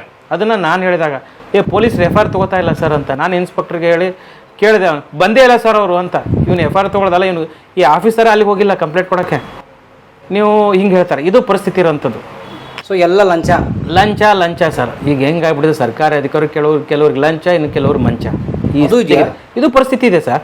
ಭಾಳ ಜನಕ್ಕೆ ಇದೆ. ಇದನ್ನು ಕೆಲವರು ಅಡ್ಡಣ್ಣ ಮಾಡ್ಕೊಂಡಿದ್ದಾರೆ ಸರ್. ಅವ್ನು ಏನೋ ಮಧುಗಿರಿ DYSP ಅವನು ಕ್ವಾರ್ಟರ್ಸಲ್ಲೇ ಒಬ್ರು ವಿಡಿಯೋ ಮಾಡಿದ್ದು, ಅವ್ರದ್ದೇ ಸಿಬ್ಬಂದಿ ವಿಡಿಯೋ ಮಾಡಿದ್ದಕ್ಕೆ ಅವ್ರದ್ದು ಮಧುಗುರಿ DYSPದು ವಿಡಿಯೋ ಎಲ್ಲ ವೈರಲ್ ಆಯಿತು. ಏನು ಇದೇ ಅವ್ರ ಕ್ವಾರ್ಟರ್ಸಲ್ಲೇ ಇದ್ರದ್ದು ಮಂಚಿದ ಕೆಲಸದಕ್ಕೇ ಸಿಕ್ಕಾಕೊಂಡು ಮಧುಗುರಿ DYSP ಅವನು ಸಸ್ಪೆಂಡ್ ಆಗ್ಬೋದು. ಇದು ನ್ಯಾಚುರಲ್ ಸರ್. ಏನಾಗ್ಬಿಟ್ಟಿದೆ ಅಂದರೆ ಜನಕ್ಕೆ ಸೆನ್ಸಿಟಿವ್ನೆಸ್ಸು, ಜನ ಎಲ್ಲೋ ಈಗ ಇದು ಹೇಳಿದ್ನಲ್ಲ, ವಿಡಿಯೋಗಳನ್ನು ಮಾಡಿ ಎಕ್ಸ್ಪೋಸ್ ಆಗ್ತಾರೆ. ಎಕ್ಸ್ಪೋಸ್ ಆಗದಿರೋದು ಎಷ್ಟಿದೆಯೋ ಗೊತ್ತಿಲ್ಲ, ಆದರೆ ಇದು ಪರಿಸ್ಥಿತಿ, ವಾಸ್ತವ ಸ್ಥಿತಿ ಹಿಂಗಿದೆ ಸರ್. ಈ ಮೆಡಿಕಲ್ ಶಾಪ್ಗಳು ಓಪನ್ ಮಾಡ್ತಾರಲ್ಲ ಅವೆಲ್ಲ ಲೀಗಲ್ಲ? ಈಗ ನೋಡಿ, ಮೆಡಿಕಲ್ ಶಾಪ್ಸನ್ನು ಈಗ ಬೆಂಗಳೂರಲ್ಲಿ ಯಾರು ಬೇಕಾದ ಮೆಡಿಕಲ್ ಶಾಪ್ಸನ್ನು ಯಾರಾದರೂ ಓಪನ್ ಮಾಡ್ಬೋದು. ತುಂಬ ಒಳ್ಳೆ ಬಿಸ್ನೆಸ್ ಅಂತಾರದು. ಹಾಂ, ಅವನು ಏನಂದರೆ ಮೆಡಿಕಲ್ ಶಾಪ್ ಮಾಡ್ಬೇಕಾದ್ರೆ ಲೈಸೆನ್ಸ್ ಏನಂದರೆ ಅವನಿಗೆ ಕ್ವಾಲಿಫೈಡ್ ಫಾರ್ಮಸಿಸ್ಟ್ ಇರಬೇಕು, ಅಂದರೆ QP qualified pharmacist. D pharma, diploma in pharmacy or bachelor in pharmacy or M pharma, ಯಾವುದಾದ್ರೂ ಕ್ವಾಲಿಫೈಡ್ ಡಿಗ್ರಿ ಇದ್ದರೆ ಅವರು ಲೈಸೆನ್ಸು ತೊಗೋಬೇಕು. ಲೈಸೆನ್ಸ್ ಹೋಲ್ಡರ್ನಿಗೆ ಲೈಸೆನ್ಸ್ ಕೊಡ್ಬೇಕು ಅದು ಆ್ಯಕ್ಚುಲಾಗಿ. ಇವಾಗ ಹಾಗಿಲ್ಲ. SLCನೋ PUCನೋ ಅಥವಾ ಯಾರೋ ಅಂಗಡಿಯಲ್ಲಿ ಕೆಲಸ ಮಾಡಿದ್ದೆ ಅನ್ನೋದಕ್ಕೆ ಅವನೇನು ಮಾಡ್ಬಿಡ್ತಾನೆ, ಈಗ ನಮ್ಮ ಥರ ಇರೋಂಥ ಕ್ವಾಲಿಫೈಡ್ ಇರೋಂಥ ಡಿ ಫಾರ್ಮಾ ಇದ್ದ ಹೋಲ್ಡರ್ ಇದ್ದರೆ ಅವ್ನ ಕಡೆಯಿಂದ ಸರ್ಟಿಫಿಕೇಟ್ನ ತೊಗೋತಾನೆ. ಹೆಂಗೆ ಬಾಡಿಗೆಗೆ ಸರ್ಟಿಫಿಕೇಟ್ ಬಾಡಿಗೆಗಳನ್ನ ಕೊಡ್ತಾರೆ 5,000ಕ್ಕೆ, ತಿಂಗಳಿಗೆ 10,000. ಬೆಂಗಳೂರಲ್ಲಿ 10,000 ಓಡ್ತಾ ಇದೆ ಒಂದು ಕ್ವಾಲಿಫೈಡ್ ಫಾರ್ಮಸಿಗೆ. ಅವನು ಲೈಸೆನ್ಸ್ ತೊಗೊಂಬಂದ್ಬಿಟ್ಟು ಅವನಿಗೆ ಏನೂ ಜ್ಞಾನ ಇರಲ್ಲ. ಶೆಡ್ಯೂಲ್ H ಡ್ರಗ್ಸ್ ಅಂತಿರುತ್ತೆ, ಅಂದರೆ ಅದನ್ನು ಪ್ರಿಸ್ಕ್ರಿಪ್ಷನ್ ವಿದೌಟ್ ಡಾಕ್ಟರ್ ಪ್ರಿಸ್ಕ್ರಿಪ್ಷನ್ ಆ ಮೆಡಿಸಿನ್ಸ್ನ ಕೊಡೋ ಹಾಗಿಲ್ಲ. ಆದ್ರೆ ಏನು ಮಾಡ್ಬಿಡ್ತಾರೆ, ಅವ್ನಿಗೇನು ಗೊತ್ತಿರಲ್ಲ. ಅವ್ನು ಬಿಸ್ನೆಸ್ ಮಾಡ್ಬೇಕಷ್ಟೇ, ಅಂಗಡಿಲಿರೋದು ಮಾಲ್ ಸೇಲ್ ಮಾಡಬೇಕು, ತರಬೇಕು, ವ್ಯಾಪಾರ ಮಾಡಬೇಕು. ಈ ಕ್ವಾಲಿಫೈಡ್ ಫಾರ್ಮಸಿಸ್ಟ್ ಆಗಿದ್ರೆ ಶೆಡ್ಯೂಲ್ H ಡ್ರಗ್ಸ್ ಯಾವುದಲ್ಲ ಅಂತ ಗೊತ್ತಿರುತ್ತೆ. ಈಗ ನಿಮಗೆ ಈ ಪೆನ್ಸಿಡಿಲ್ ಅಂತ ಒಂದು ಸಿರಪ್ ಬರುತ್ತೆ, ಕಫ್ ಸಿರಪ್. ಅದು ಡ್ರಗ್ಸ್ ಅಂದರೆ ತರುತ್ತೆ. ಅದು ಮತ್ತು ತರುತ್ತೆ ಅಂದಾಗ ಏನು ಮಾಡ್ತಾನೆ ಮನುಷ್ಯ, ಈಗ ಎಣ್ಣೆ ಕುಡಿಯೋರು ಎಣ್ಣೆ ಕುಡಿತಾರೆ ಬಾರ್ ಅಂಗಡಿ ಹೋಗಿ. ಇದರಿಂದನೇ ಕಿಕ್ ಕೊಡ್ತಾ ಇದೆಯಲ್ಲ ಅಂದ್ಬಿಟ್ಟು 2 ಬಾಟ್ಲನ್ನ ಕುಡಿತಾರೆ. ಅವರಿಗೆ ನಶೆ ಬರುತ್ತೆ, ಅವರು ಒಂಥರ ಮತ್ತಲ್ಲಿರ್ತಾರೆ ಡ್ರಗ್ಸನ್ನು. ಈ ಥರದಲ್ಲಿ ಮಾರಾಟ ಮಾಡೋವಂಥದ್ದು ಅಪರಾಧ ಅದನ್ನು. ಆದರೆ ಏನು ಮಾಡ್ಬಿಡ್ತಾರೆ, ಈ ಡ್ರಗ್ ಇನ್ಸ್ಪೆಕ್ಟರ್ ಅಂತ ಇರ್ತಾರೆ, ಏನೋ ಡ್ರಗ್ ಇನ್ಸ್ಪೆಕ್ಟ್ರು, ಡ್ರಗ್ ಕಂಟ್ರೋಲರು ಅಂತಾರೆ, DC ADC additional drug control. ಅವರೆಲ್ಲನೂ ಒಂದು ಮೆಡಿಕಲ್ ಶಾಪ್ ಲೈಸೆನ್ಸ್ ತೊಗೋಬೇಕಂದ್ರೆ 60,000 70,000 ಅವ್ರದ್ದು ಮೀಟ್ರ್ ಫಿಕ್ಸು. ಆ ಮೀಟ್ರಿಗೆ ತಕ್ಕಂತೆ ಅವ್ರಿಗೆ ಒಂದು ಲೈಸೆನ್ಸ್ ಕೊಡ್ತಾರೆ. ಇದು ಕಂಟಿನ್ಯೂ ಆಗುತ್ತೆ. ಎಲ್ಲ ಮೆಡಿಕಲ್ ಸ್ಟೋರಲ್ಲಿ ಆಲ್ಮೋಸ್ಟ್ ಹಂಗೆ ಆಗುತ್ತೆ. ಅದಕ್ಕೊಂದೊಂದು ಸಂಘ ಅಂತ ಒಂದು ಮಾಡ್ಕೊಂಡಿರ್ತಾರೆ, ಸಂಘದವರೆಲ್ಲ ಕಲೆಕ್ಷನ್ ಮಾಡಿ ಕೊಡ್ತಾರೆ. ಇದು ಪಾರ್ಟ್ ಆಫ್ ದಿ ಲೈಫು. ಭಾಳ ಜನ ನನಗೆ ಗೊತ್ತಿರೋಂಥ ಮೆಡಿಕಲ್ ಸ್ಟೋರ್ ಇದೆ, ನಂದು ಒಂದು ಹೋಲ್ಸೇಲ್ ಲೈಸೆನ್ಸ್ ಇದೆ. ವಾಸ್ತವದಲ್ಲಿ 90% ಜನ ಕೊಡ್ತಾರೆ ಸರ್. ಎಲ್ಲೋ ನಮ್ಮಂಥವ್ರನ್ನ ಅಪ್ರೋಚ್ ಮಾಡ್ತಾರೆ, ನಾವು ಹಾಗೆ ಹೀಗೆ ಹೇಳ್ತೀವಿ, ಅಯ್ಯೋ ನೀನು ಬೆನ್ನು ಹತ್ಬಿಟ್ರೆ ನಾಳೆಗೆ ಅಂಗಡಿ ಕ್ಲೋಸ್ ಮಾಡಿಸ್ತಾರೆ, ನೀನೇನೋ ಟ್ರ್ಯಾಪ್ ಮಾಡಿಸಿ ಇವತ್ತು ಒಳಗಡೆ ಕಳಿಸ್ಬಿಡ್ತಾರೆ, ನಾಳೆ ಯಾವ ಬಂದು ಅದನ್ನು ಹೆಣ್ಗಾಡ್ತಾರೆ ಅಂದ್ಬಿಟ್ಟು ನಮ್ಮ ಹತ್ರನೂ ಬರೋದಿಲ್ಲ. ಎಲ್ಲೋ ಕೆಲವರು ಸಾಕಾಗಿ ಇನ್ನು ಸಾಕಪ್ಪ, ಇನ್ನು ಸವಾಸ ಇವನು ನೋಡಲೇಬೇಕನ್ನೋಂಥವ್ರು ಎಲ್ಲೋ 100ಕ್ಕೆ 97% ಜನದಲ್ಲಿ ಬರೋದೇ ಇಲ್ಲ. 3% ಜನ ಬರ್ತಾರೆ, ಅದು 4 ಸಾರಿ ಯೋಚನೆ ಮಾಡ್ತಾರೆ. ಈ ಸಮಾಜದ ವಿರುದ್ಧ ಹೋರಾಟ ಮಾಡ್ತೀನಿ, ಫೈಟ್ ಮಾಡ್ತೀನಿ, ಕೇಸ್ ಹಾಕ್ತೀನಿ ಅಂದರೆ 100ಕ್ಕೆ 100 ಇಲ್ಲ. ಯಾಕಂದ್ರೆ ಜನನೇ ಆಗಿರೋವಂಥದ್ದು. ಇಲ್ಲಿ ಬದಲಾಗ್ತಾ ಇಲ್ಲ, ಇದಾಗ್ತಾ ಇಲ್ಲ ಅಂತ ಹೇಳ್ತಾರೆ. ಬದಲಾವಣೆ ಏನೋ ಬಯಸ್ತಾ ಇಲ್ಲ, ಸುಮ್ಮನೆ ಇನ್ನು ಏನೋ ಹೇಳೋದು. ಬದಲಾಗಬೇಕು, ಅದಾಗಬೇಕು, ಸಮಾಜ ಬದಲಾಗಬೇಕು, ಕ್ಲೀನ್ ಆಗಬೇಕು, ಭ್ರಷ್ಟಾಚಾರ ಮುಕ್ತ ಆಗ್ಬೇಕಂತ ನಾವೆಲ್ಲ ಹೇಳ್ತೀವಿ. ಈಗ ನಾನು MLAಗೆ ನಿಂತ್ಕೊಂಡಿರೋಂಥದ್ದು. ಎಲ್ಲಿಂದ? ಸಿಂದಗಿಯಿಂದ MLAಗೆ ಕಂಟೆಸ್ಟ್ ಮಾಡಿದ್ದೆ ನಾನು, KRS ಪಾರ್ಟಿಯಿಂದ. ಯಾವ ವರ್ಷ? ಇದ್ರಲ್ಲಿ ಬೈ ಎಲೆಕ್ಷನಲ್ಲಿ. ಆವಾಗ ನಾವು ಒಂದು ನೋಟು ಶಾಂತವೇರಿ ಗೋಪಾಲ್ ಗೌಡರ ಆಶಯದಂತೆ ನಾವು ಜನರಿಗೆ ನಂದೇ ಒಂದು 2 ತಟ್ಟೆ ತೊಗೊಂಡಿದ್ದೀವಿ. ನಾವು ತಟ್ಟೆ ತೊಗೊಂಡು ಎಲ್ಲ ಸಂತೆಯಲ್ಲಿ, ಅದು ಸಿಂದಗಿ ಸಂತೆಯಾಗಿ ಹೋಗಿ ಎಲ್ಲ ಇದು ಒಂದು ಟ್ರಾವೆಲ್ ತೊಗೊಂಡು ದುಡ್ಡು ಕೊಡಿ ನಮಗೆ, ಒಂದು ನೋಟು ನಮ್ಗೆ ಅಕ್ಕಿ ಕೊಡಿ ಅಥವಾ ಇದು ಮಾಡಿ, ಈ ಥರದ್ದು ನಾವೆಲ್ಲ ಜನರಿಗೆ ಮಾಡಿದಾಗ ಸುಮಾರು 1 ಲಕ್ಷ 1.5 ಲಕ್ಷ ರೂಪಾಯಿ ಜನನೇ ದುಡ್ಡು ಕೊಟ್ಟರು ನಮಗೆ. ಆಮೇಲೆ ಅಕ್ಕಿ ಕೊಟ್ಟರು, ನಮಗೆ ನೀರು ಬೇಕಲ್ಲ, ರೆಗ್ಯುಲರ್ ನಾವು ಆಫೀಸ್ ಮಾಡಿದ್ವಲ್ಲ ಅಂತ ಜನನೇ ಮಾಡ್ತಾಯಿದ್ರು. ಎಲ್ಲರೂ ದುಡ್ಡು ಕೊಡ್ತಾರೆ, ಇವನು ಬಂದುಬಿಟ್ರೆ ಭಿಕ್ಷೆ ಕೊಡ್ತಾರೆ, ಡಾಕ್ಟರ್ ಅಂತಾನೆ ಬೆಂಗಳೂರಲ್ಲಿ ಇದ್ದ ಅಂತಾನೆ ಹೆಸರು ಮಾಡಿದ್ದಾನೆ, ದುಡ್ಡು ಕೊಡೋಕೆ ಏನಾಗುತ್ತೆ ಅವನಿಗೆ? ಎಲ್ಲರೂ ಕೊಡ್ತಾರಲ್ಲ. BJP ಅವರು ಶಾಲೆ ಹಾಕ್ಕೊಂಬರೋದು, ಕಾಂಗ್ರೆಸ್ದವರು JDS ದವ್ರು ಹಾಕ್ಕೊಂಬರೋಂಥದ್ದು. ಈ ಎಲೆಕ್ಷನ್ ಇದ್ದಾಗ ಎಲೆಕ್ಷನ್ ಕಮಿಷನ್ ಆಫ್ ಇಂಡಿಯಾ ಅಂದರೆ ಏನು ಮಾಡುತ್ತೆ, ಚುನಾವಣಾ ಆಯೋಗ ಒಬ್ಬ ವ್ಯಕ್ತಿಗೆ 40 ಲಕ್ಷ 45 ಲಕ್ಷ ಖರ್ಚು ಮಾಡಿ ಅಂತ ಒಂದು ಇದು ಇದೆ, ಏನೋ ಒಂದು ನಿಯಮ ಇದೆ. 45 ಲಕ್ಷ 40 ಕೋಟಿ 50 ಕೋಟಿ ಖರ್ಚು ಮಾಡ್ತಾರೆ ಸರ್. ಅದಕ್ಕಿಂತ ಒಂದು ಹೆಚ್ಚಿಗೆ 50 ಲಕ್ಷ ಖರ್ಚು ಮಾಡಿದ್ರು ಅದು ಶಿಕ್ಷಾರ್ಹ ಅಪರಾಧ. ಆದರೆ ಅವ್ರು ಒಂದೇ ಇವೆಂಟ್ ಮಾಡಿದರೆ 40 ಲಕ್ಷ ಖರ್ಚಾಗುತ್ತೆ. ನಾನು ಎಲೆಕ್ಷನ್ ಕಮಿಷನ್ಗೆ ಸಿದ್ದರಾಮಯ್ಯ ಅವ್ರ ಮೇಲೆ, ಈಗ ನಮ್ಮ ಮಾಜಿ ಮುಖ್ಯಮಂತ್ರಿನ ಅಥವಾ ಈಗ ಇವಾಗ ಹೋಗ್ತಾ ಇದ್ದಾರೆ, ಅವ್ರ ಮೇಲೆ ಕೇಸ್ ಕೊಟ್ಟಿದ್ದೆ ನಾನು. ಏನು ಅವಧಿ ಮೀರಿ ಭಾಷಣ ಮಾಡ್ತಾಯಿದ್ರು, 6 ಗಂಟೆಗೆ ಮುಕ್ತಾಯ ಆಗಬೇಕು ಭಾಷಣ, ನೀತಿ ಸಂಹಿತೆ. ಅವ್ರ ಮೇಲೆ, ಜಮೀರ್ ಅಹಮದ್ ಅವ್ರ ಮೇಲೆ, DK ಶಿವಕುಮಾರ್ ಮೇಲೆ ಕಂಪ್ಲೇಂಟ್ ಕೊಟ್ಟಿದ್ದೆ ನಾನು. ನನ್ನ ಹತ್ರ ಕಂಪ್ಲೇಂಟ್ಸ್ ಇದ್ದಾವೆ. ಕೊಟ್ಟಾಗ ಚುನಾವಣಾ ಆಯೋಗಕ್ಕೆ ನಾನು 17 ಕಂಪ್ಲೇಂಟ್ನ ಕೊಟ್ಟಿದ್ದೀನಿ. ಯಾವಾಗ? 2021ರಲ್ಲೇನೆ ಕೊಟ್ಟಾಗ ಕಂಪ್ಲೇಂಟ್ ಕೊಟ್ಟರೆ ಕಂಪ್ಲೇಂಟ್ ತೊಗೋತಾರೆ ಸರ್. ಕಂಪ್ಲೇಂಟ್ ತೊಗೊಂಡ್ರು ನಾನು ಕೊಟ್ಟಿದ್ದೆ ಅಷ್ಟೇ, ಅದಾದಮೇಲೆ ಏನೂ ಆ್ಯಕ್ಷನ್ಸ್ ಇರಲ್ಲ. ನೀವು ಕಾನೂನು ಬಾಹಿರಗಳ ಕೆಲಸಗಳನ್ನು ಏನು ಮಾಡಿದ್ರು ಎಲೆಕ್ಷನ್ ಕಮಿಷನ್ ಏನು ಮಾಡೋದಿಲ್ಲ. ಈಗ ನಾವು ಕಂಪ್ಲೇಂಟ್ ಕೊಡೋದು ಏನಕ್ಕೆ ಸರ್? ಆ್ಯಕ್ಷನ್ ಮಾಡಿ ಅಂತ. ನೀವು ಕಂಪ್ಲೇಂಟ್ ಕೊಡಿ, ನಾವು ಮಾಡ್ತೀವಿ ಅಂತ. ಏನು ಮಾಡಲೇ ಇಲ್ಲ ಅವರು. ಎಲ್ಲ 17 ಕಂಪ್ಲೇಂಟ್ಸು ಎಲ್ಲರ ಮೇಲೆ ಕೊಟ್ಟನಲ್ಲ ಸರ್, ಯಾವುದೂ ಇಲ್ಲ, ಎಲ್ಲ ಇಲ್ಲೇ ಇದಾವೆ ಫೈಲು. ಯಾವುದು ನನಗೆ ಉತ್ತರನೂ ಬರಲಿಲ್ಲ, ಸಂಪರ್ಕನೂ ಬರಲಿಲ್ಲ. ದುಡ್ಡು ಹಂಚಿದ್ರು, ಎಲ್ಲ ಮಾಡಿದ್ರು. ಸ್ವಚ್ಛ ಪ್ರಾಮಾಣಿಕ ಜನಪರ ರಾಜಕಾರಣ ಮಾಡೋದಕ್ಕೆ ನಮ್ಮನ್ನು ಬೆಂಬಲಿಸಿ ಅಂತ ನಾವು ಗಲ್ಲಿ ಗಲ್ಲಿ ಬೀದಿ ಬೀದಿ ಎಲ್ಲ ತಿರುಗಾಡಿದ್ವಿ. ಗೊತ್ತಾಯಿತು ವಾಸ್ತವ ಏನಂದ್ರೆ ಸರ್, ದುಡ್ಡು ಬೇಕು. ಜನ ನಾವು ಎಷ್ಟೇ ಹೇಳಿದ್ರು ಸ್ವಚ್ಛವಾಗಿದ್ದೀವಿ ಅಂದ್ರೂ ನಾನು ಭಾಷಣ ಮಾಡಿ ಕೆಳಗಡೆ ಬರ್ತಾ ಇದ್ರೆ ಜನ ಹಿಂಗೆ ಕೇಳೋರು, ಕೊಡಪ್ಪ ಎಷ್ಟಾದರೂ ಕೊಡು. ಒಬ್ಬನು ನಮ್ಮದೇ ಜಾತಿಯವನು, ನಾನು ಗಾಣಿಗ ಜಾತಿಯವನು, ಹಿಂದೂ ಗಾಣಿಗ ಜಾತಿಯವನು. ಮತ್ತು ಯಾಕೆ ನಾನು ಹೇಳಿದೆ ಜಾತಿನೇ ಯಾಕೆ ತಂದೆ ಅಂದರೆ, ನಾನು ನಿಂತಿರುವಂಥ ಮತಕ್ಷೇತ್ರ ಗಾಣಿಗ ಜಾತಿ ಬಲಾಢ್ರ ಇರುವಂಥದ್ದು. ಒಂದು 60-70% ಜನ ಸಿಂದಗಿ. ಅಲ್ಲಿ ರಮೇಶ್ ಬುಷ್ನೂರ್ ಅಂತ ನಮ್ಮ BJP ಕ್ಯಾಂಡಿಡೇಟು, MC ಮನಗುಳಿ ಅಂತ ಒಬ್ರು ಇದ್ರು. ಅವರು ಇದಾದ್ರು, ಅವ್ರ ಮಗ ಮನಗುಳಿ ಅವ್ರು ನಿಂತ್ಕೊಂಡಿದ್ರು. ಅಲ್ಲಿ ಏನಂದರೆ, ನನಗೊಬ್ಬ ನಮ್ಮದೇ ಜಾತಿ ಒಬ್ಬನು ಬಂದ್ಬಿಟ್ಟು, ಇದು ಸಾವುಕಾರ ನಾನು ಚೂಡ ಎಲ್ಲ ಮಾಡಿಸ್ಬಿಟ್ಟಿನಿ, ಮತ್ತು ಎಲ್ಲರಿಗೂ ಹೇಳಿನಿ, ಮತ್ತು ನಿನಗೆ ಈ ಸರಿ ವೋಟ್ ಮಾಡೋದು ಮಾಡೀವಿ ನಾವು ಅಂತ ಹೇಳಿ ಅಂದ. ನಮಗೆ ಗೊತ್ತಿರಲ್ಲ ಸರ್, ನಮ್ಮ ಹತ್ರ ಬಂದು ಆಫೀಸಿಗೆ ಬಂದುಬಿಟ್ಟು ಟಮ್ ತುಂಬ್ಕೊಂಬರೋರು ಸರ್, 4-5 ಜನ ಬರೋರು. ನಿಮಗೆ ಈ ಸರಿ ಮಾಡೋದು, ಈ ಸರಿ ಯಾಕಂದ್ರೆ ಅವ್ನು ಭಾಳ ಆಗಿಬಿಟ್ಟೈತಿ, ನಿಮ್ಗೆ ಮಾಡ್ತೀವಿ ಅಂತಂದು. ಅವನು ನಾನು ಗೊತ್ತಿಲ್ಲ ಸರ್, ಅವ್ನು ಪರಿಚಯ ಇಲ್ಲ, ಅವ್ನು ನೋಡಿಲ್ಲ ಯಾವತ್ತೂ. ಆಟೋ ತೊಗೊಂಬರೋದು 4 ಜನ ಎಣ್ಣೆ ಹೊಡ್ಕೊಂಬಂದು, ನನಗೇನೋ ಇವತ್ತು ವೇವ್ ಇದೆ, ಸೂಪರ್ ಆಗಿದೆ ಇದು, ಜನ ಏನೋ ಬದಲಾವಣೆ ಬಯಸಿದಾರೆ ಅಂತ ನಾನು ಖುಷಿ. ನನಗೆ ಗೊತ್ತಿಲ್ಲಲ್ಲ, ಬಕ್ರ ನಾನು ಅವಾಗ ಕರೆದು ನಾನು ಎಲ್ಲ ಚೂಡ ಮಾಡಿಸೀನಿ, ಒಂದು 3,500 ಆಗಿದೆ, ಅಲ್ಲಿ ಅವರು ಸ್ಕ್ಯಾನರ್ ಕೊಡ್ತೀನಿ, ಅದಕ್ಕೆ ಕಳಿಸು ಅಂತ. ಅವನು ನಾನೇನು ಗೊತ್ತಿರಲ್ಲ ಅಂದೆ, ನಾನು ಕಳಿಸ್ಬಿಟ್ಟೆ. ಏನೋ ಖುಷಿ ಆಗಿಬಿಟ್ಟು ಕಳಿಸ್ಬಿಟ್ಟೆ ಅವನಿಗೆ. ಏನಂದರೆ ಪಾಪ ಚೂಡ ತಿಂದಾರಲ್ಲ, ನಾವೇನು ದುಡ್ಡು ಹಂಚ್ತಾ ಇಲ್ಲಲ್ಲ ಅಂತ. ಅವ್ನು ನಿಮ್ಗೆ ನೀವು ಬನ್ನಿ ಅಣ್ಣ ಅಂತಂದ ಅವನು. ಈಗ ನನಗೆ ಹಿಂಗೆ ಹೇಳಿಬಿಟ್ಟು, ನನಗಲ್ಲ, ನಾನು ಇನ್ನೂ ಬೇರೆ ನನ್ನ ಕ್ಯಾಂಡಿಡೇಟ್ಸ್ ಇರಲ್ಲ, ಕ್ಯಾಂಡಿಡೇಟ್ಸು ಅವ್ರು ಹೇಳಿ ಎಂಥವ್ನು ಕೊಟ್ರಿ ಡಾಕ್ಟ್ರೇ ನೀವು, ಏನು ಕಥೆನೋ ನಿಮ್ಮದು, ಈ ಥರ ಎಲ್ಲ ಆಫೀಸ್ಗೆ ಹೋಗ್ತಾನೆ ಅವನು. ನಿಮಗೂ ಬಂದಿದ್ದಾನೆ ಇವತ್ತು ಆಫೀಸು, ನಿಮ್ಮದು KRS ಆಫೀಸ್ಗೆ ಬಂದಿದ್ದಾನೆ, BJP ಆಫೀಸ್ಗೆ ಹೋಗ್ತಾನೆ, ಕಾಂಗ್ರೆಸ್ ಆಫೀಸ್ಗೆ ಹೋಗ್ತಾನೆ, JDS ಆಫೀಸ್ಗೆ ಹೋಗ್ತಾನೆ. ಅವನು ರೆಗ್ಯುಲರ್ ಇದೆ. ಅವನು ಎಲೆಕ್ಷನ್ ಟೈಮ್ ಬತ್ತಂದರೆ ಒಂದು ಆಟೋ ಮಾಡ್ಕೋತಾನೆ, ಆಟೋದವನು ತೊಗೊಂಡು 4 ಜನ ಹೋಗ್ತಾನೆ. ಶಾಲ್ ನಿಮ್ದು ಹಾಕೋತಾನೆ ಇಲ್ಲಿ ಗೇಟ್ ದಾಟೋವರೆಗೆ. ಹೋದ ತಕ್ಷಣ ಮತ್ತೆ BJP ಶಾಲ್ ಹಾಕೋತಾನೆ. ಅಲ್ಲಿ dialogue change full collection, same collection. ಆಮೇಲೆ ನನಗೆ ಕೆಲವು ಪತ್ರಕರ್ತರು ಎಲ್ಲ ಸ್ಟೋರಿಗಳನ್ನು ಮಾಡಿದರು, ವಿಜಯ ಕರ್ನಾಟಕ ಒಳ್ಳೆ ಮಾಡಿದರು ಸ್ಟೋರಿಗಳನ್ನು. ಇನ್ನು ಕೆಲವರು ಯೂಟ್ಯೂಬರ್ಸು ಒಂದಿಷ್ಟು ಸ್ಟೋರಿಗಳು ಮಾಡಿದ್ರು. ನಿಜವಾಗ್ಲೂ ಯಾವುದೂ ಸ್ಟೋರಿನ ನಾನು ಕನೆಕ್ಟ್ ಮಾಡಲಿಲ್ಲ. ಕಾರಣ ಏನಂದರೆ, ನಾವು ಯಾವುದೂ ದುಡ್ಡು ಕೊಡಲ್ಲ, ಸ್ವಚ್ಛ ಪ್ರಾಮಾಣಿಕ ಜನಪರ ರಾಜಕಾರಣ ಅಂತ ಈ ತರ ಜನಕ್ಕೆ ಬೇಕಾಗಿರೋದು. ಸ್ವಚ್ಛ ಪ್ರಾಮಾಣಿಕ ಆಡಳಿತ ಜನಕ್ಕೆ ಬೇಕಾಗಿದೆ ಅಂತ ಬಾಯಲ್ಲಿ ಬೊಗಳೆ ಬಿಡ್ತಾರೆ ಹೊರತಾಗಿ ವಾಸ್ತವದಲ್ಲಿ ಬೇಕಾಗಿಲ್ಲ ಸರ್. ಸತ್ಯವಾಗ್ಲೂ ಹೇಳ್ತಾ ಇದ್ದೀನಿ ಸರ್. ನನಗೇನು ಓಟ್ ಹಾಕ್ಲಿ ಅಂತ ಕೇಳ್ತಾ ಇಲ್ಲ, ಹೇಳೋದೆಲ್ಲ ಬದನೆಕಾಯಿ ಸರ್. ನಿಜವಾಗ್ಲೂ ಹೇಳ್ತಾ ಇದ್ದಲ್ಲ, ನಾವು ಬೀದಿ ತಿರುಗಾಡಿ ಚಪ್ಪಲಿ ಹರ್ಕೊಂಡು. ಒಬ್ರು ಹೇಳ್ತಾ ಇದ್ರು ನನಗೆ, ಲಕ್ಷ್ಮಣ್ ಸವದಿ ಅಂತ ಡೆಪ್ಟಿ ಚೀಫ್ ಮಿನಿಸ್ಟರ್ ಆಗಿದ್ರಲ್ಲ, ಅವ್ರಿಗೆ ಕಾಂಗ್ರೆಸ್ ಅಲ್ಲಿ ಇದ್ದಾರೆ. ಅವರು ನನ್ನ ಕರೆದು ಹೇಳ್ತಾರೆ, ಡಾಕ್ಟ್ರೇ ಬೆಂಗಳೂರಿಂದ ಬಂದಿದ್ದೀವಿ ಮಾರೆ, ಬಿಸ್ಲಾಗ ಯಾಕೆ ಓಡಾಡ್ತಿ, 4 ಓಟ್ ಬರೋದಿಲ್ಲ, ತಕ್ಕೊಂಬಿಡು ವಾಪಸ್ಸು ಅಂತ ಹೇಳ್ತಾರೆ ನನಗೆ. ಯಾಕಂತೆ? ಅವ್ರ ಹಮ್ಮರ್ ಕಾರಲ್ಲಿ. ಅಲ್ಲ, ಜನಕ್ಕೆ ಸ್ವಚ್ಛ ಪ್ರಾಮಾಣಿಕ ನಾಯಕ ಬೇಕು ತಾನೆ. ಸೊ ಯಾಕೆ ನೀವು ಓಟ್ ಹಾಕ್ಲಿಲ್ಲ? ಇಲ್ಲ, ಅವ್ರು ಹಾಕಲ್ಲ ಸರ್. ಏನಂದ್ರೆ, ಜನಕ್ಕೆ ಹೇಳೋದೆಲ್ಲ ವೇದಾಂತ ಸರ್. ನಿಜವಾಗ್ಲೂ ಹೇಳ್ತೀನಲ್ಲ, ಬರೀ ಸುಳ್ಳು ಹೇಳ್ತಾರೆ. ಈಗ ಏನಂದ್ರೆ, ನೀವು ಏನು ಕೊಡ್ತೀರಾ ಅಂತಾರೆ ಅವ್ರು, ಕೇಳ್ತಾರೆ. ಪ್ರಾಮಾಣಿಕವಾಗಿ ಆಡಳಿತ ಕೊಡ್ತೀನಿ ಅದೆಲ್ಲ ಹೇಳಿದ್ವಿ, ಅದೆಲ್ಲ ನಡೆಯಲ್ಲ. ಅದೆಲ್ಲ ಸರಿ ಮಾಡ್ತೀನಿ, ಒಳ್ಳೆ ರಸ್ತೆ, ನಾನು ಹೇಳಿದೆ, ಒಳ್ಳೆ ಆಸ್ಪತ್ರೆ ಮಾಡಿಸ್ತೀನಿ, ನಾನು ಜನರಿಗೆ ಸೇವೆ ಮಾಡಿದ್ದೀನಿ, ಸುಮಾರು 15 ವರ್ಷ ಸೇವೆ ಮಾಡಿದ್ದೀನಿ, ಕೈ ಮುಗಿತೀನಿ, ಇದೊಂದ್ಸರಿ ಒಂದು ಅಪರ್ಚುನಿಟಿ ಕೊಡಿ, ಓಟ್ ಹಾಕಿ. ಅದೆಲ್ಲ ನಡೆಯಲ್ಲಪ್ಪ. ದುಡ್ಡು ತೊಗೊಂಬರ್ಬೇಕು, ನೀನು ಎಲ್ಲ ಹಂಚ್ಬೇಕು, ದೊಡ್ಡದಾಗಿ ಸಭೆ ಸಮಾರಂಭ ಮಾಡ್ಬೇಕು. ಆಮೇಲೆ ಅವರೆಲ್ಲ ದುಡ್ಡು ಕೊಡ್ತಾರೆ, ಕುಕ್ಕರ್ ಕೊಡ್ತಾರೆ. ಈಗ ಕಾಂಗ್ರೆಸ್ನಲ್ಲಿ ನಿಕ್ಕರ್ ಕೊಡ್ತಾರೆ, ಆಮೇಲೆ ಲಾಸ್ಟಿಗೆ ಜನನ ನಿಕ್ಕರ್ ಮೇಲೆ ನಿಲ್ಲಿಸ್ಬಿಡ್ತಾರೆ. ಕುಕ್ಕರು ಲಿಕ್ಕರ್ ಕೊಟ್ಟು ಜನ ನಿಕ್ಕರ್ ಮೇಲೆ ನಿಲ್ತಾರೆ. ಹಂಗಾಗಿದೆ ಸರ್, ಸಿಂದಗಿಯಲ್ಲಿ ಅದೇ ಪರಿಸ್ಥಿತಿ ಇರೋವಂಥದ್ದು. ಜನ ಎಲ್ಲ ನಿಕ್ಕರ್ ಹಾಕೊಂಡು ಇನ್ನೇನಿದೆ, ಬತ್ಲೇನ ಆಗ್ಬಿಟ್ರಲ್ಲ ಸರ್, ಅದು ಸ್ಥಿತಿಗಿದೆ. ಇದು ವಾಸ್ತವ ರಾಜಕಾರಣ ಇದು ಸರ್. ಇದನ್ನ ಎದಾಗ ಇಲೆಕ್ಷನ್ ಕಮಿಷನ್ಗೆ ಲೆಟರ್ ಬರ್ದಿವಲ್ಲ ಸರ್, 17 ಬರ್ದು ಯಾವುದೂ ಇಲ್ಲ ಸರ್, ಯಾವುದು ವರ್ಕ್ ಆಗ್ತಾನೆ ಇಲ್ಲ. ಯಾಕೆ ಆಗ್ತಾ ಇಲ್ಲ? ಅಧಿಕಾರಿಗಳು ಏನು ಮಾಡ್ಬಿಡ್ತಾರೆ ಅಂದರೆ, ಈಗ ನಾನು ನಿಮ್ಗೆ ಹೇಳಿದ್ನಲ್ಲ, ನನಗೆ ವಾಪಸ್ ತೊಗೊಳ್ಳಿ ಅಂತ, ಆ ಟೈಮಲ್ಲಿ ವಾಪಸ್ ತೊಗೊಳ್ಳಿ ಅಂತ ನನಗೆ deputy chief minister Lakshman Savadi ಅವರು, ಅವಾಗ ಅವರು BJP ಇತ್ತು, BJP ಇದ್ರು. ಅವ್ರು ವಾಪಸ್ ತೊಗೊಳ್ಳಿ ಅಂತ ಅವ್ರು ಹಮ್ಮರ್ ಕಾರಲ್ಲಿ ನಾನು ಕರ್ಕೊಂಡು ಹೋಗಿದ್ರು. ತೊಗೊಳ್ಳಿ ಅಂತ ನಾನು ತೊಗೊಳ್ಳಲ್ಲ ಅಂದೆ. 4 ಓಟ್ ಬರೋದಿಲ್ಲ, ಬಿಸಿಲಾಗಿ ಯಾಕೆ ಓಡಾಡ್ತಿ, ಏನು ಬರುತ್ತೆ ನಿನಗೆ ಅಂತ ಅವ್ರು ಹೇಳಿದರು. ಇಲ್ಲ, ನಾನು ನ್ಯಾಯಯುತವಾಗಿ ಸ್ವಚ್ಛ ಪ್ರಾಮಾಣಿಕವಾಗಿ ನಾನು ಹೋರಾಟ ಮಾಡಲೇಬೇಕು, ನಾನು ಕಂಟೆಸ್ಟ್ ಮಾಡ್ತೀನಿ. ಅವ್ರಿಗೆ ಏನಂದರೆ, 1-1.5 ಸಾವಿರ ಏನು ಓಟ್ ತೊಗೊಂಡ್ಬಿಟ್ರೆ, ಆ 1.5 ಸಾವಿರ ಲೀಡಲ್ಲಿ ನಾವು ಸೋತ್ಬಿಟ್ರೆ ಹೆಂಗೆ? ಕೋಟಿ ಖರ್ಚು ಮಾಡಿದ್ದೀವಿ, ಎಲ್ಲ ಮಾಡಿರ್ತೀವಿ, ಅವಾಗ ಏನು ಮಾಡೋದು? ಅದಕ್ಕಂತ ಹೇಳ್ಬಿಟ್ಟು ನೀನು ತೊಗೊಂಬಿಡು. ಆಮೇಲೆ ನಮ್ಮ ಸ್ವಾಮೀಜಿ, ನಮ್ಮದು ಗಾಣಿಗೆ ಮಠದ ಸ್ವಾಮೀಜಿಗಳು ಇರ್ತಾರಲ್ಲ, ಅವರು ನಾನು ತುಂಬ ಒಳ್ಳೆ ಕೆಲಸ ಮಾಡಿದ್ದೀನಿ ಸರ್, 15 ವರ್ಷ ಜನರಿಗೆಲ್ಲ ಸಮಾಜ ಸೇವೆ ಮಾಡಿದ್ದೀನಿ, 1,20,000 ಜನ ಫ್ರೀ ಮಾಡಿದ್ದೀನಿ, ಎಲ್ಲ ಮಾಡಿದ್ದೀನಿ ಸರ್ ಅಂತೇಳಿ ನಾನು ಅಡ್ಬಿದ್ದೆ. ಅವ್ರಿಗೆ ಅಡ್ಬಿದ್ದು ನಮಸ್ಕಾರ ಮಾಡಿದೆ. ಅವರಂದರು, ತಮ್ಮ ಅಂತೇಳಿ ತಲೆ ಮೇಲೆ ಕೈ ಇಟ್ಬಿಟ್ಟು ಇದು ಮಾಡಿ, ನೀನು ಇದೆಲ್ಲ ಮಾಡಬೇಡ, ನೀನು ಸೇವೆ ಮಾಡ್ಕೊಂಡು ಹೋಗ್ಬಿಡು, ಇದೆಲ್ಲ ಯಾಕೆ ಮಾಡ್ತೀಯ ನೀನು, ನಿನಗೆ ಬೇಕಾಗಿಲ್ಲಲ್ಲ, ಇದು ಮಾಡಬಾರ್ದಲ್ಲ, ಜನ ಸರಿ ಇಲ್ಲ, ನಾನು ನಿನ್ಗೆ ಆಶೀರ್ವಾದ ಮಾಡಿಬಿಡ್ತೀನಿ, ವಾಪಸ್ ತೊಗೊಂಬಿಡು ಅಂತ ಸ್ವಾಮೀಜಿನ. ಇದು ಏನಂದರೆ ವಾಸ್ತವದಲ್ಲಿ ಸರ್, ಏನಂದರೆ ಈಗ MLA MP ಗಳು ಅವ್ರದ್ದು ಈಗ ಅದೇ ಸಮಾಜದವ್.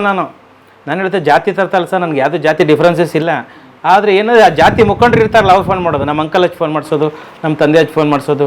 ಇಲ್ಲ ರೀ ಅಲ್ಲಿ ಯಾರೋ ಒಂದಿಷ್ಟು ಇದ್ದಾರೆ ಹುಡುಗರು ಆಗದಿರೋರು, ಭೀಮಾ ತೀರದ ಹಂತಕರು ಇರ್ತಾರೆ, ಅಲ್ಲೆಲ್ಲ ಗನ್ ಇರುತ್ತೆ, ಹೊಡಿತಾರೆ. ಅದು ಸಿಂದಗಿ ಬಾರ್ಡ್ರು ಭೀಮಾ ತೀರದ ಹಂತಕರು. ಅವಾಗ ಗುಂಡು ಹೊಡಿತಾರೆ, ಮತ್ತು ನಿಮ್ಮ ಮಗನ್ನ ಮತ್ತು ಎಲ್ಲ ಮಾಡ್ತಾರೆ, ಹುಷಾರಾಗಿರಿ ಅಂತ ಹೇಳಿ ನಮ್ಮ ಅಂಕಲ್ಗೆ ಹಚ್ಚಿಸಿ ಒಬ್ಬರು ಸಬ್ ಇನ್ಸ್ಪೆಕ್ಟರ್, ನಮ್ಮ ಅಂಕಲ್ ರಿಟೈರ್ಡ್ ಅನ್ಫಾರ್ಮ್ಡ್, ನಿನಗೆ ಗೊತ್ತಿಲ್ಲ ಮಗನೇ, ನೀನು ಆ ಥರ ಎಲ್ಲ ಮಾಡೋಂಗಿಲ್ಲ, ದೊಡ್ಡವ್ರು ಹೇಳಿದ್ದಾರೆ, ಅವರು ಡೆಪ್ಟಿ ಚೀಫ್ ಮಿನಿಸ್ಟ್ರು ಅವ್ರು ಹೇಳಿದ್ದಾರೆ, ಇವ್ರು ಹೇಳಿದ್ದಾರೆ, ನಿನಗೂ ಇದನ್ನು ಒಂದಿಷ್ಟು ಹೆಸರು ಮಾಡಿಬಿಟ್ಟಿದ್ಯಾ, ಒಂದಿಷ್ಟು ದುಡ್ಡು ಮಾಡಿದ್ಯಾ ಅಂತ ಬಂದ್ಬಿಟ್ಟು ಈ ಥರದ್ದು ಮಾಡ್ತೀಯಾ ಅಂತ ಅವರು ಎಲ್ಲರು. ಅಂದರೆ ಸಮಾಜದಲ್ಲಿ ನನಗನ್ಸಿರೋಂಥ ಸರ್ ಯಾರು ಇವ್ರು ಯಾರಿದಾರಲ್ಲ ಹೇಗ್ರು ಯಾರ್ಯಾರು ಫೋನ್ ಮಾಡಿದ್ರಲ್ಲ, ಇವ್ರು ಯಾರು ನನ್ನ ಹನಿಬರ ಬದಲಾಯಿಸಿದವರು ಬರೆದವ್ರು ಅಲ್ಲ. ನಾನು ಕಷ್ಟಪಟ್ಟು ಓದಿ, ನಾನು ದುಡ್ಡು ಸಂಪಾದನೆ ಮಾಡಿ 4 ಹೆಸರು ಮಾಡಿದ ಮೇಲೆ ಇವ್ರು ಬಂದಿರೋಂಥದ್ದು. ನಿಜವಾಗ್ಲೂ ನಮ್ಮ ಸಮಾಜದಿಂದನೋ ನಮ್ಮ ಜಾತಿಯಿಂದನೋ ಅಥವಾ ನಾನೇನೋ ಬೆನಿಫಿಟ್ ಪಡ್ಕೊಂಡಿಲ್ಲ, ಕಷ್ಟಪಟ್ಟು ನಾವು ಸಂಪಾದನೆ ಮಾಡಿರೋಂಥ ನಮ್ದ್ರಲ್ಲಿ ಬಂದಿರೋಂಥ. ಆದರೆ ಈ ಬಿಟ್ಟಿ ಅಡ್ವೈಸ್ ಕೊಡೋದಕ್ಕೆ, ಈ ಚಮಚಾಗಿರಿ ಮಾಡೋದಕ್ಕೆ ಇದ್ದಾರಲ್ಲ, ನಮ್ಮ ಜಾತಿ ಆಗಿರಲಿ, ನಮ್ಮ ಅಣ್ತಂದ್ರೆ ಆಗಿರಲಿ, ಆ ವ್ಯಕ್ತಿ ನಮ್ಮವ್ ನಿಂತಿದ್ದಾನೆ, ನಮ್ಮವನೊಬ್ಬನಾಗಲಿ ಅಂತಲ್ಲ, ಅವ್ರ ಅಣ್ಣನಿಗೆ ಜೈ, ಅವ್ರ ಸಾಹೇಬ್ರಿಗೆ ಜೈ ಅಂತಂದ್ರೆ ಅವ್ನು ಕೋಟಿ ದುಡ್ಡಿದೆಯಲ್ಲ, ಅವ್ನ ಜಾತಿಯಲ್ಲಿದ್ದಾನೆ, ಜಾತಿಯವ್ರಿಗೆ ಓಟ್ ಹಾಕ್ತಾನೆ, ಜಾತಿಯವ್ರನ್ನ ಓಲೈಸ್ತಾನೆ, ಅವ್ರಿಗೆ ಏನು ಬೇಕಾದ್ ಕೊಡ್ತಾನೆ. ವಾಸ್ತವದಲ್ಲಿ ಸತ್ಯ ಪ್ರಾಮಾಣಿಕ ಜನಪರ ರಾಜಕಾರಣ ಅಂತದ್ದು ಅದು ಕೇರೇ ಮಾಡೋದಿಲ್ಲ ಸರ್. ಜನ ನಿಜವಾಗ್ಲೂ ಜನ ಬದಲಾವಣೆ ಬಯಸ್ತಾ ಇಲ್ಲ, ಹೇಳೋದು ಒಂದೇ ಕತೆ. ವಾಸ್ತವದಲ್ಲಿ ಅವರು ಬದಲಾವಣೆ ಬಯಸ್ತಾ ಇಲ್ಲ, ಬದಲಾಗ್ತಾ ಇಲ್ಲ, ಮತ್ತು ಬದಲಾಗೋದಿಲ್ಲ. ಯಾವಾಗ ಬದಲಾಗುತ್ತಂದ್ರೆ ಈ ಜಂಜಿ ಅಂತ ಈ ಯುವಕರು 25ರಿಂದ 35 ವರ್ಷದ ಹುಡುಗರು ಮಾತ್ರ ಬದಲಾವಣೆ ಮಾಡೋಕ್ಕೆ ಸಾಧ್ಯ. ಈ 50, 55, 65 ಅವ್ರಿಗೇನಾಗುತ್ತೆ, ಇದಾಗಲ್ಲ ಬಿಡು, ಹೋಗಲ್ಲ, ನಾವು ಇಂಥದ್ದು ಎಷ್ಟೋ ಪಾರ್ಟಿಗಳು ನೋಡಿದ್ದೀವಿ ಅಂತ ಹೇಳಿ ಬಿಟ್ಬಿಡ್ತಾರೆ. ವಾಸ್ತವದಲ್ಲಿ ಜನ ಬದಲಾವಣೆ ಬಯಸ್ಬೇಕಾದ್ರೆ ಯುವಕರು ಮಾತ್ರ. ಈ ಕಾಕ್ರೋಚ್ ಥರ ಅಂತ ಹೌದು. ನಾನು ಮೊನ್ನೆ ನನಗೆ ಅವರು ಟಿವಿ ಚಾನಲ್ದವ್ರು ಕರೆದಿದ್ರು ನನಗೆ, ಕಾಕ್ರೋಚ್ ಜನತಾ ಪಾರ್ಟಿಯ ಆರೋಗ್ಯ ಸಚಿವ ಅಂತ ನನಗೆ ಒಂದು ಟ್ಯಾಗ್ಲೈನ್ ಕೊಟ್ಟಿದ್ರು ಅವ್ರು ಟಿವಿ ಡಿಬೇಟಲ್ಲಿ, ಫ್ರೀಡಮ್ ಟಿವಿ ಅಂತ ಅಲ್ಲಿ ಕರೆದು ನನ್ನನ್ನು ಹೇಳಿದರು, ನೀವೇನು ಮಾಡ್ತೀರಾ ಆರೋಗ್ಯ ಸಚಿವರಾದರೆ ಕಾಕ್ರೋಚ್ ಜನತಾ ಪಾರ್ಟಿದು ಅಂತ ಹೇಳಿದರು. ನಾನು ಅಂದರೆ ಪ್ರತಿಯೊಬ್ಬ ವ್ಯಕ್ತಿಗೂ 1 ಲಕ್ಷ ರೂಪಾಯಿಂದ ಹಿಡಿದು 1 ಕೋಟಿವರೆಗೂ ಫ್ರೀ ಆಫ್ ಕಾಸ್ಟಲ್ಲಿ ಆರೋಗ್ಯ ಸೇವೆ ಸಿಗುವಂಗೆ ಹೇಗೆ ಆಗುತ್ತೆ ಅಂದರೆ, ಈಗ ಲಂಡನ್ನಲ್ಲಿ ಫ್ರೀ ಆಫ್ ಕಾಸ್ಟಲ್ಲಿ ಹೆಲ್ತ್ ಕೇರ್ ಇದೆ. ₹1 ಹಿಡಿದು 50 ಲಕ್ಷದವರೆಗೂ ಲಂಡನ್ನಲ್ಲಿ ಫ್ರೀ ಆಫ್ ಕಾಸ್ಟಲ್ಲಿ ಇದೆ. ಮತ್ತು ಒಂದೇ ಒಂದು ಪ್ರೈವೇಟ್ ಹಾಸ್ಪಿಟಲ್ ಇಲ್ಲ, ಎಲ್ಲ ಗೌರ್ಮೆಂಟ್ ಹಾಸ್ಪಿಟಲ್. ಮತ್ತು ಫಿನ್ಲ್ಯಾಂಡ್ನಲ್ಲಿ ಎಜುಕೇಷನ್ ಫ್ರೀ ಇದೆ. ಜರ್ಮನಿ ಅಗ್ರಿಕಲ್ಚರ್ ಇಲ್ಲಿ, ನಮ್ಮ ದೇಶ ಅದರಲ್ಲಿ ಇದೆ ಹೇಳಿ ಸರ್, ಫೇಮಸ್ ನಂಬರ್ 1 ಭ್ರಷ್ಟಾಚಾರದಲ್ಲ. ದೇವಸ್ಥಾನ ಮಂದಿರ ಮಸ್ಜಿದ. ಈಗ ಭಾಳ ಜನ BJP ಅವ್ರು ಬಂದ್ಬಿಟ್ಟು ಏನಂತಾರೆ, ಮಂದಿರ ಮಸ್ಜಿದ ಪಾಕಿಸ್ತಾನ, ಅಫ್ಘಾನಿಸ್ತಾನ, ಉಜ್ಬೆಕಿಸ್ತಾನ ಈ ಥರದ್ದನ್ನ ಮುಸ್ಲಿಮ್ರು ಇದ್ರ ಮಾತಾಡ್ತಾರೆ BJP ಅವರು. ಕಾಂಗ್ರೆಸ್ದವರು ಸಾಬ್ರು, ಮಸ್ಜಿದ್ದು, ಚರ್ಚ್ ಇವ್ರು ಮಾತಾಡ್ತಾರೆ. JDSದವರು ಅಪ್ಪ ಮಕ್ಕಳು, ಮೊಮ್ಮಕ್ಕಳು, ಮರಿ ಮೊಮ್ಮಕ್ಕಳು, ಅವ್ರದ್ದೊಂದು ಕೆಟಗರಿ. ಈ ಥರದ ಕೆಟಗರಿಗಳನ್ನು ಪೆನ್ ಡ್ರೈವು, CD ಈ ಥರದನ್ನು ಬೇರೆ ಹೇಳ್ತಾರೆ. ಈ ಥರದ್ದಾದಾಗ ಜನಕ್ಕೆ ಬೇಕಾಗಿರೋದು ಈ 3 ಪಾರ್ಟಿಗಳಲ್ಲ ಸರ್. ನಾವು ಯಾವ ಪಾರ್ಟಿಗಳ ದ್ವೇಷನೂ ಅಲ್ಲ, ಆದರೆ ಈ 3 ಪಾರ್ಟಿಗಳು ಮಾಡಿದ್ದಾದ್ರೆ ಏನು, ಯಾವ ಸರ್ಕಾರ ಬಂದರೂ ಅಷ್ಟೇ. ಈ ಜನ ಏನಂತಾರೆ, ಈಗ ನಾನು ಈ ಥರ ಮಾತಾಡಿದಾಗ BJPಗೆ ಮಾಡ್ತಾರೆ, ನೀನು ದೇಶದ್ರೋಹಿ, ಇವನು ಪಾಕಿಸ್ತಾನ ಕಳಿಸ್ಬೇಕು, ಇವನು ಪಾಪಿ, ಇವನು ಇಂಟರ್ನ್ಯಾಷನಲ್, ಇವನು ಪಾಕಿಸ್ತಾನದಿಂದ ಫಂಡಿಂಗ್ ಬರ್ತಾ ಇದೆ, ಇವನು ಆರ್ಗನೈಸೇಷನ್ಗೆ. ಈ ಥರದ್ದು ಬಾಯಿಗೆ ಬಂದದ್ದು ಮನಸ್ಸಿಗೆ ತಿಳಿದದ್ದನ್ನು ನೀವು ಹೇಳಿದ್ರಲ್ಲ, ಸೋಷಿಯಲ್ ಮೀಡಿಯಾದಲ್ಲಿ ಒಂದು ಪೋಸ್ಟರ್ ಕ್ರಿಯೇಟ್ ಮಾಡೋದು, ಕಳಿಸಿ ಅವನನ್ನು ರಾತ್ರಿ ಅವನನ್ನು ಕುಖ್ಯಾತಿನ ಮಾಡೋದು, ಇಲ್ಲ ಪ್ರಖ್ಯಾತಿ ಮಾಡೋದು. ಇದು ವಾಸ್ತವದಾಗುತ್ತೆ. ಇಷ್ಟೆಲ್ಲ ಗೊತ್ತಿದ್ರು ತೆಳಗೆ ಕಮೆಂಟ್ ಮಾಡ್ತಾ ಇರ್ತಾರೆ, ನೋಡಿ ಇವನು ಇಷ್ಟೆಲ್ಲ ಹೇಳ್ತಾನೆ, ಇವನು ಕುತ್ಕೊಂಡು ಬಾಯಿಗೆ ಬಂದದ್ದು ಮಾತಾಡ್ತಾನೆ, ಇವನು ಮಾಡೋ ಕೆಲಸ ಬಿಟ್ಬಿಟ್ಟು ಸಮಾಜ ಸೇವೆ ಮಾಡ್ಕೊಂಡ್ಬಿಟ್ಟು ಅಥವಾ ಡಾಕ್ಟ್ರಾಗಿ ಮಾಡೋ ಕೆಲಸ ಬಿಟ್ಟು ಇದನ್ನ ಯಾಕೆ ಮಾತಾಡೋಣ, ಪೊಲಿಟಿಕ್ಸು ಇವ್ನಿಗೆ ಯಾಕೆ ಬೇಕಾಗಿತ್ತು, ಸಾಬ್ರಿ ಬದಲಾಗಲ್ಲ, ಗೊತ್ತಿರಲಿಲ್ಲ ಅಂತ. ಬದಲಾವಣೆ ನನಗೆ ಬೇಕಾಗಿಲ್ಲ ಸರ್, ನನಗೇನು ಬದಲಾವಣೆ ಆಗಬೇಕಾಗಿಲ್ಲ. ನಾನು ಆರ್ಥಿಕವಾಗಿ ಎಲ್ಲ ರೀತಿಯೂ ಸಬಲವಾಗಿದ್ದೀನಿ, ನನಗೆ ಯಾವುದೂ ತೊಂದರೆ ಇಲ್ಲ. ನಿಮಗೋಸ್ಕರ ಬದಲಾವಣೆ ಆಗ್ಬೇಕಪ್ಪ, ನಿಮ್ಗೆಲ್ರಿಗೂ ಫ್ರೀ ಆಫ್ ಕಾಸ್ಟಲ್ಲಿ. ಈಗ ನನ್ನನ್ನು ಸಂಪರ್ಕ ಮಾಡ್ತಾರಲ್ಲ ಜನ, ಫೋನ್ ಮಾಡ್ತಾರೆ ನನಗೆ, ಸರ್ ನಮ್ಗೆ ಆ ಸರ್ಜರಿ ಮಾಡಿಸ್ಬೇಕು, ಇದು ಮಾಡ್ಬೇಕಂತ. ಅವ್ರು MLA ಫೋನ್ ಮಾಡಲ್ಲ ನನಗೆ. ಒಂದು ಸಾರಿ ಅಂದೆ, ಸರಿಯೋ ತಪ್ಪೋ ಗೊತ್ತಿಲ್ಲ, ನಿಮ್ಮ ಲೋಕಲ್ MLA ಯಾರು, ಅವ್ನಿಗೆ ಫೋನ್ ಮಾಡಿ ಕೇಳಿ ನೋಡೋಣ ಅಂತ. ಸರ್ ಅವ್ನಿಗೆ ಹೆಂಗೆ ಫೋನ್ ಮಾಡೋಕ್ಕಾಗುತ್ತೆ ಸರ್, ನಂಬರ್ ಎಲ್ಲಿದೆ ಅವನು. ಮತ್ತು ಓಟ್ ಕೇಳಕ್ಕೆ ಬಂದಿದ್ನಲ್ಲ, ಅಮ್ಮ ಓಟ್ ಹಾಕು, ನಾನು ನಿಮ್ಮನ್ನು ಎಲ್ಲ ಮಾಡ್ತೀನಿ ಅಂತ ಹೇಳಿದ್ನಲ್ಲ ಸರ್. ಅವರೆಲ್ಲ ಸಾಹೇಬರು, ಅವ್ರ ಮನೆಗೆ 2 ಎಕರೆ ಮನೆ ಇರುತ್ತೆ ಸರ್. ಒಬ್ಬ MLA ಮನೆ 2 ಎಕರೆ ಮನೆ, 1.5 ಎಕರೆ ಮನೆ ಇರುತ್ತೆ, 4 ನಾಯಿ ಇರ್ತವೆ. ಅವ್ರಿಂದ MLA ಚೇಲಾಗಳು, ಚಮಚಾಗಳು, ಒಂದಿಷ್ಟು ರೋಡ್ ಕಾಂಟ್ರಾಕ್ಟ್ರುಗಳು, ಒಂದಿಷ್ಟು ಹ್ಯಾಬಿಚುವಲ್ ರೌಡಿಗಳು, ಗೂಂಡಾಗಳು, ತಗ್ಸ್ ಎಲ್ಲ ಇರ್ತಾರೆ. ಅವ್ರೊಂದು ಪಟಾಲಮ್ ಸರ್, ಅದೊಂದು ಎಂಪೈರ್. ಅದು ಆ ಎಂಪೈರಲ್ಲಿ ನೀವು MLA ಫೋನ್ ಮಾಡೋದು ಸೀನೇ ಇಲ್ಲ. ಅಲ್ಲಿ MLA ಅಸಿಸ್ಟೆಂಟೋ PA ಒಬ್ಬ ರೌಡಿಗೆ ಫೋನ್ ಮಾಡೋಕ್ಕಾಗಲ್ಲ, ನಿಮಗೆ ಸಂಪರ್ಕ ಮಾಡೋಕ್ಕಾಗಲ್ಲ. ಉತ್ತರ ಕರ್ನಾಟಕದಲ್ಲಿ ಹಂಗೆ ಸರ್. ಉತ್ತರ ಕರ್ನಾಟಕದ ಆಲ್ಮೋಸ್ಟ್ MLAಗಳು MP ಗಳು ಯಾರನ್ನೂ ಸಂಪರ್ಕ ಮಾಡೋಕ್ಕಾಗಲ್ಲ. ನಮ್ಮಂಥವ್ನು ನೀನು ಬೆಂಗಳೂರಲ್ಲಿ ಇದ್ದೀನಿ, ಅದೇ ಡಿಸ್ಟಿಕ್ ಪ್ಲೇಸಲ್ಲಿ ಯಾರಾದರೂ ನೋಡಿ ಇಲ್ಲಿ ಸರ್ಕಾರ ಆಸ್ಪತ್ರೆ ಸರಿ ಇಲ್ಲ, ಆ ಕ್ಷೇತ್ರದ MLA ಏನು ಮಾಡ್ತಾರೆ ಅಂತ ನೀವು ಕಮೆಂಟ್ ಬರೆದು ಹಾಕಿಬಿಟ್ರೆ, ಕೆಳಗಡೆ ಅಲ್ಲಿರೋರು, ಅಲ್ಲಿ ಯಾರು ಇರ್ತಾರಲ್ಲ BJP ಅವರು ಇದ್ದರೆ ಅವರು ಕಮೆಂಟ್ ಮಾಡೋದು, ಕಾಂಗ್ರೆಸ್ದವ್ರು ಕಮೆಂಟ್ ಮಾಡೋದು, ಶಾಸಕರ ಬಗ್ಗೆ ಹೀಗೆ ಬರಿತೀಯ ನೀನು, ಅವರು ಸಾಕಷ್ಟು ಒಳ್ಳೆ ಕೆಲಸ ಮಾಡಿದ್ದಾರೆ ಅಂದ್ಬಿಟ್ಟು ಅದು ತಕ್ಷಣವೇ ಅವ್ನು ಹೋಗಿ ಕಂಪ್ಲೇಂಟ್ ಕೊಡೋದು. ಎಲ್ಲಿಗೆ, ಅದು ಯಾವುದೋ ಸ್ಟೇಷನ್ ಲಿಮಿಟ್ ಇರುತ್ತಲ್ಲ, ಸಬ್ ಇನ್ಸ್ಪೆಕ್ಟರ್ ಕೊಟ್ಟಾಗ ಅವ್ನು ಏನು ಮಾಡ್ತಾನೆ, ಅವನು MLA ಮನೆಗೆ ಹೋಗಿ ಬುಟ್ ನೆಕ್ಕೊಂಡು ಅಥವಾ ದುಡ್ಡು ಕೊಟ್ಟು ಲಂಚ ಕೊಟ್ಟು ಬಂದಿರ್ತಾನೆ. ಅವನಿಗೆ ಸೋಮೋಟ ಕೇಸ್ ತೊಗೋತಾನೆ ಸರ್. ಅವನು ಯಾರು MLA ಕಂಪ್ಲೇಂಟ್ ಕೊಡೋದು ಬೇಕಾಗಿಲ್ಲ, ಇವನೇ ಸೋಮುಟ್ಟ ತೊಗೊಂಡು ಕಂಪ್ಲೇಂಟ್ ರಿಜಿಸ್ಟರ್ ಮಾಡ್ತಾನೆ. ಕಂಪ್ಲೇಂಟ್ ರಿಜಿಸ್ಟರ್ ಮಾಡೋದು, NCR ಮಾಡೋದು, FR ಮಾಡೋದು ಇನ್ನೂ ಬೆಂಗಳೂರಲ್ಲಿ ನಡೆಯುತ್ತೆ ಸರ್. ಅಲ್ಲೆಲ್ಲ ಹಂಗೆ ತೊಗೊಂಡು ಒದ್ದು ಹೊಡೆದು ಚಡ್ಡಿ ಮೇಲೆ ಕುಡಿಸ್ಬಿಡ್ತಾರೆ. ಇದು ರೆಕಾರ್ಡ್ಸೇ ಇಲ್ಲ, ರೆಕಾರ್ಡ್ಸು ಯಾವ ರೆಕಾರ್ಡ್ ಇಲ್ಲ. ಮಗನೇ MLA ಬಗ್ಗೆ ನೀನು ಬರಿತೀಯ ಅಂದ್ಬಿಟ್ಟು ಅವ್ನು ಕತ್ತಿನ ಪಟ್ಟಿ ಹಿಡಿದು ಹೋಗಿ ಲಾಕಪ್ಪಲ್ಲಿ ಹಾಕಿ ಒದ್ದು ಹೊಡೆದೇ ಬಿಡ್ತಾರೆ. ಇದು ವಾಸ್ತವ. ನಮ್ಮ ಹುಡುಗ ಒಬ್ಬನು ಟೋಲಲ್ಲಿ ಕೆಲಸ ಮಾಡ್ತಾ ಇದ್ದ, ಅವನು ಹೋರಾಟಗಾರ ಇದ್ದ, ಅವನು ಕರ್ಕೊಂಡು ಹೋಗಿ ಇಲ್ಲಿಂದ ಬೆಂಗಳೂರಿಗೆ ಎತ್ತಾಕೊಂಡು ಹೋಗಿ ಅಲ್ಲಿ ಹೊಡೆದಿರೋದು. ಈ ಥರದ್ದು ವಾಸ್ತವದಲ್ಲಿ ಹಿಂಗೆ ವರ್ಕ್ ಆಗ್ತಾ ಇದೆ. ಇದು ಸಿಸ್ಟಮು ಕೊಲ್ಯಾಪ್ಸ್ ಆಗಿದೆ ಸರ್. ನಾನು ಇದ್ರ ಕಂಟೆಸ್ಟ್ ಮಾಡಿದಾಗ ಅನ್ನಿಸ್ತಾ ಇರೋದು, ಸ್ವಚ್ಛವಾಗಿ ಪ್ರಾಮಾಣಿಕವಾಗಿ ಜನಪರ ರಾಜಕಾರಣಕ್ಕೆ ಜನ ಬದಲಾಗಬೇಕು. ಅಂದರೆ ಜನನೇ ಕರಪ್ಟ್ ಆಗ್ಬಿಟ್ಟಿದಾರ. 90% ಕರಪ್ಟ್ ಸರ್ ಜನ. ಸರ್ 40ರಿಂದ 50 ಕೋಟಿ ಖರ್ಚು ಮಾಡ್ತಾರೆ ಅಂದ್ರೆ ಏನಾಗುತ್ತೆ?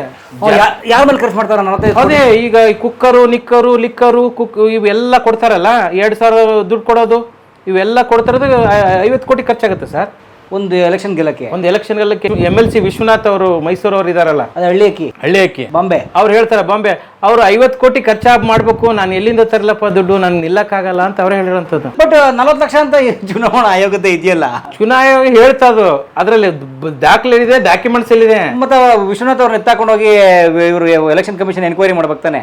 ಅದು ಪಬ್ಲಿಕ್ ಅಲ್ಲಿ ಹೇಳ್ತಾ ಇದಾರೆ, ಬಾರಪ್ಪ ಯಾರಪ್ಪ ಹಿಂಗ 50 ಕೋಟಿ ಬಾರಪ್ಪ ಇಲ್ಲಿ ಅಂತ. ಅಲ್ಲ, ಅದು ಒಂದೇ ಅಲ್ಲ ಸರ್. ನಮ್ಮ ಹಿಂದೂ ಹುಲಿ ಫೈರ್ ಬ್ರ್ಯಾಂಡ್ ಬಸವನಗೌಡ ಪಾಟೀಲ್ ಯತ್ನಾಳ್ ಅವ್ರು ಹೇಳ್ತಾರೆ 2,000 ಕೋಟಿ ಇದ್ರೆ ಚೀಫ್ ಮಿನಿಸ್ಟರ್ ಆಗ್ತಾರೆ ಅಂತ ಅವರು ವಿಧಾನಸೌಧದಲ್ಲಿ ಹೇಳಿದ್ದಾರೆ. ಅವ್ರ ಮೇಲೆ ಕೇಸ್ ಇಲ್ಲ. ಕೇಸ್ ಆಗಲ್ಲ sir. Case value face value ಅಂತ. ಕೇಸ್ ಯಾರ ಮೇಲೆ ಹಾಕ್ಬೇಕು ಅಂತ. ನೀವು ವ್ಯಕ್ತಿ ಸ್ಟ್ರಾಂಗ್ ಆಗಿದ್ರೆ, ಆರ್ಥಿಕವಾಗಿ ಸಬಲರಾಗಿದ್ದರೆ, ನಿಮ್ಮದೇ ಆದಂಥ ಒಂದು ಬ್ರ್ಯಾಂಡ್ ಇದ್ದರೆ, ನಿಮ್ಮದೇ ಆದಂಥ ಒಂದು ಬ್ರ್ಯಾಂಡ್ ಅಂದರೆ ಅದರ ಅರ್ಥ ಕುಖ್ಯಾತಿ ಆಗಿದ್ರೆ ಅವ್ನಿಗೇನು ಆಗಲ್ಲ ಸರ್.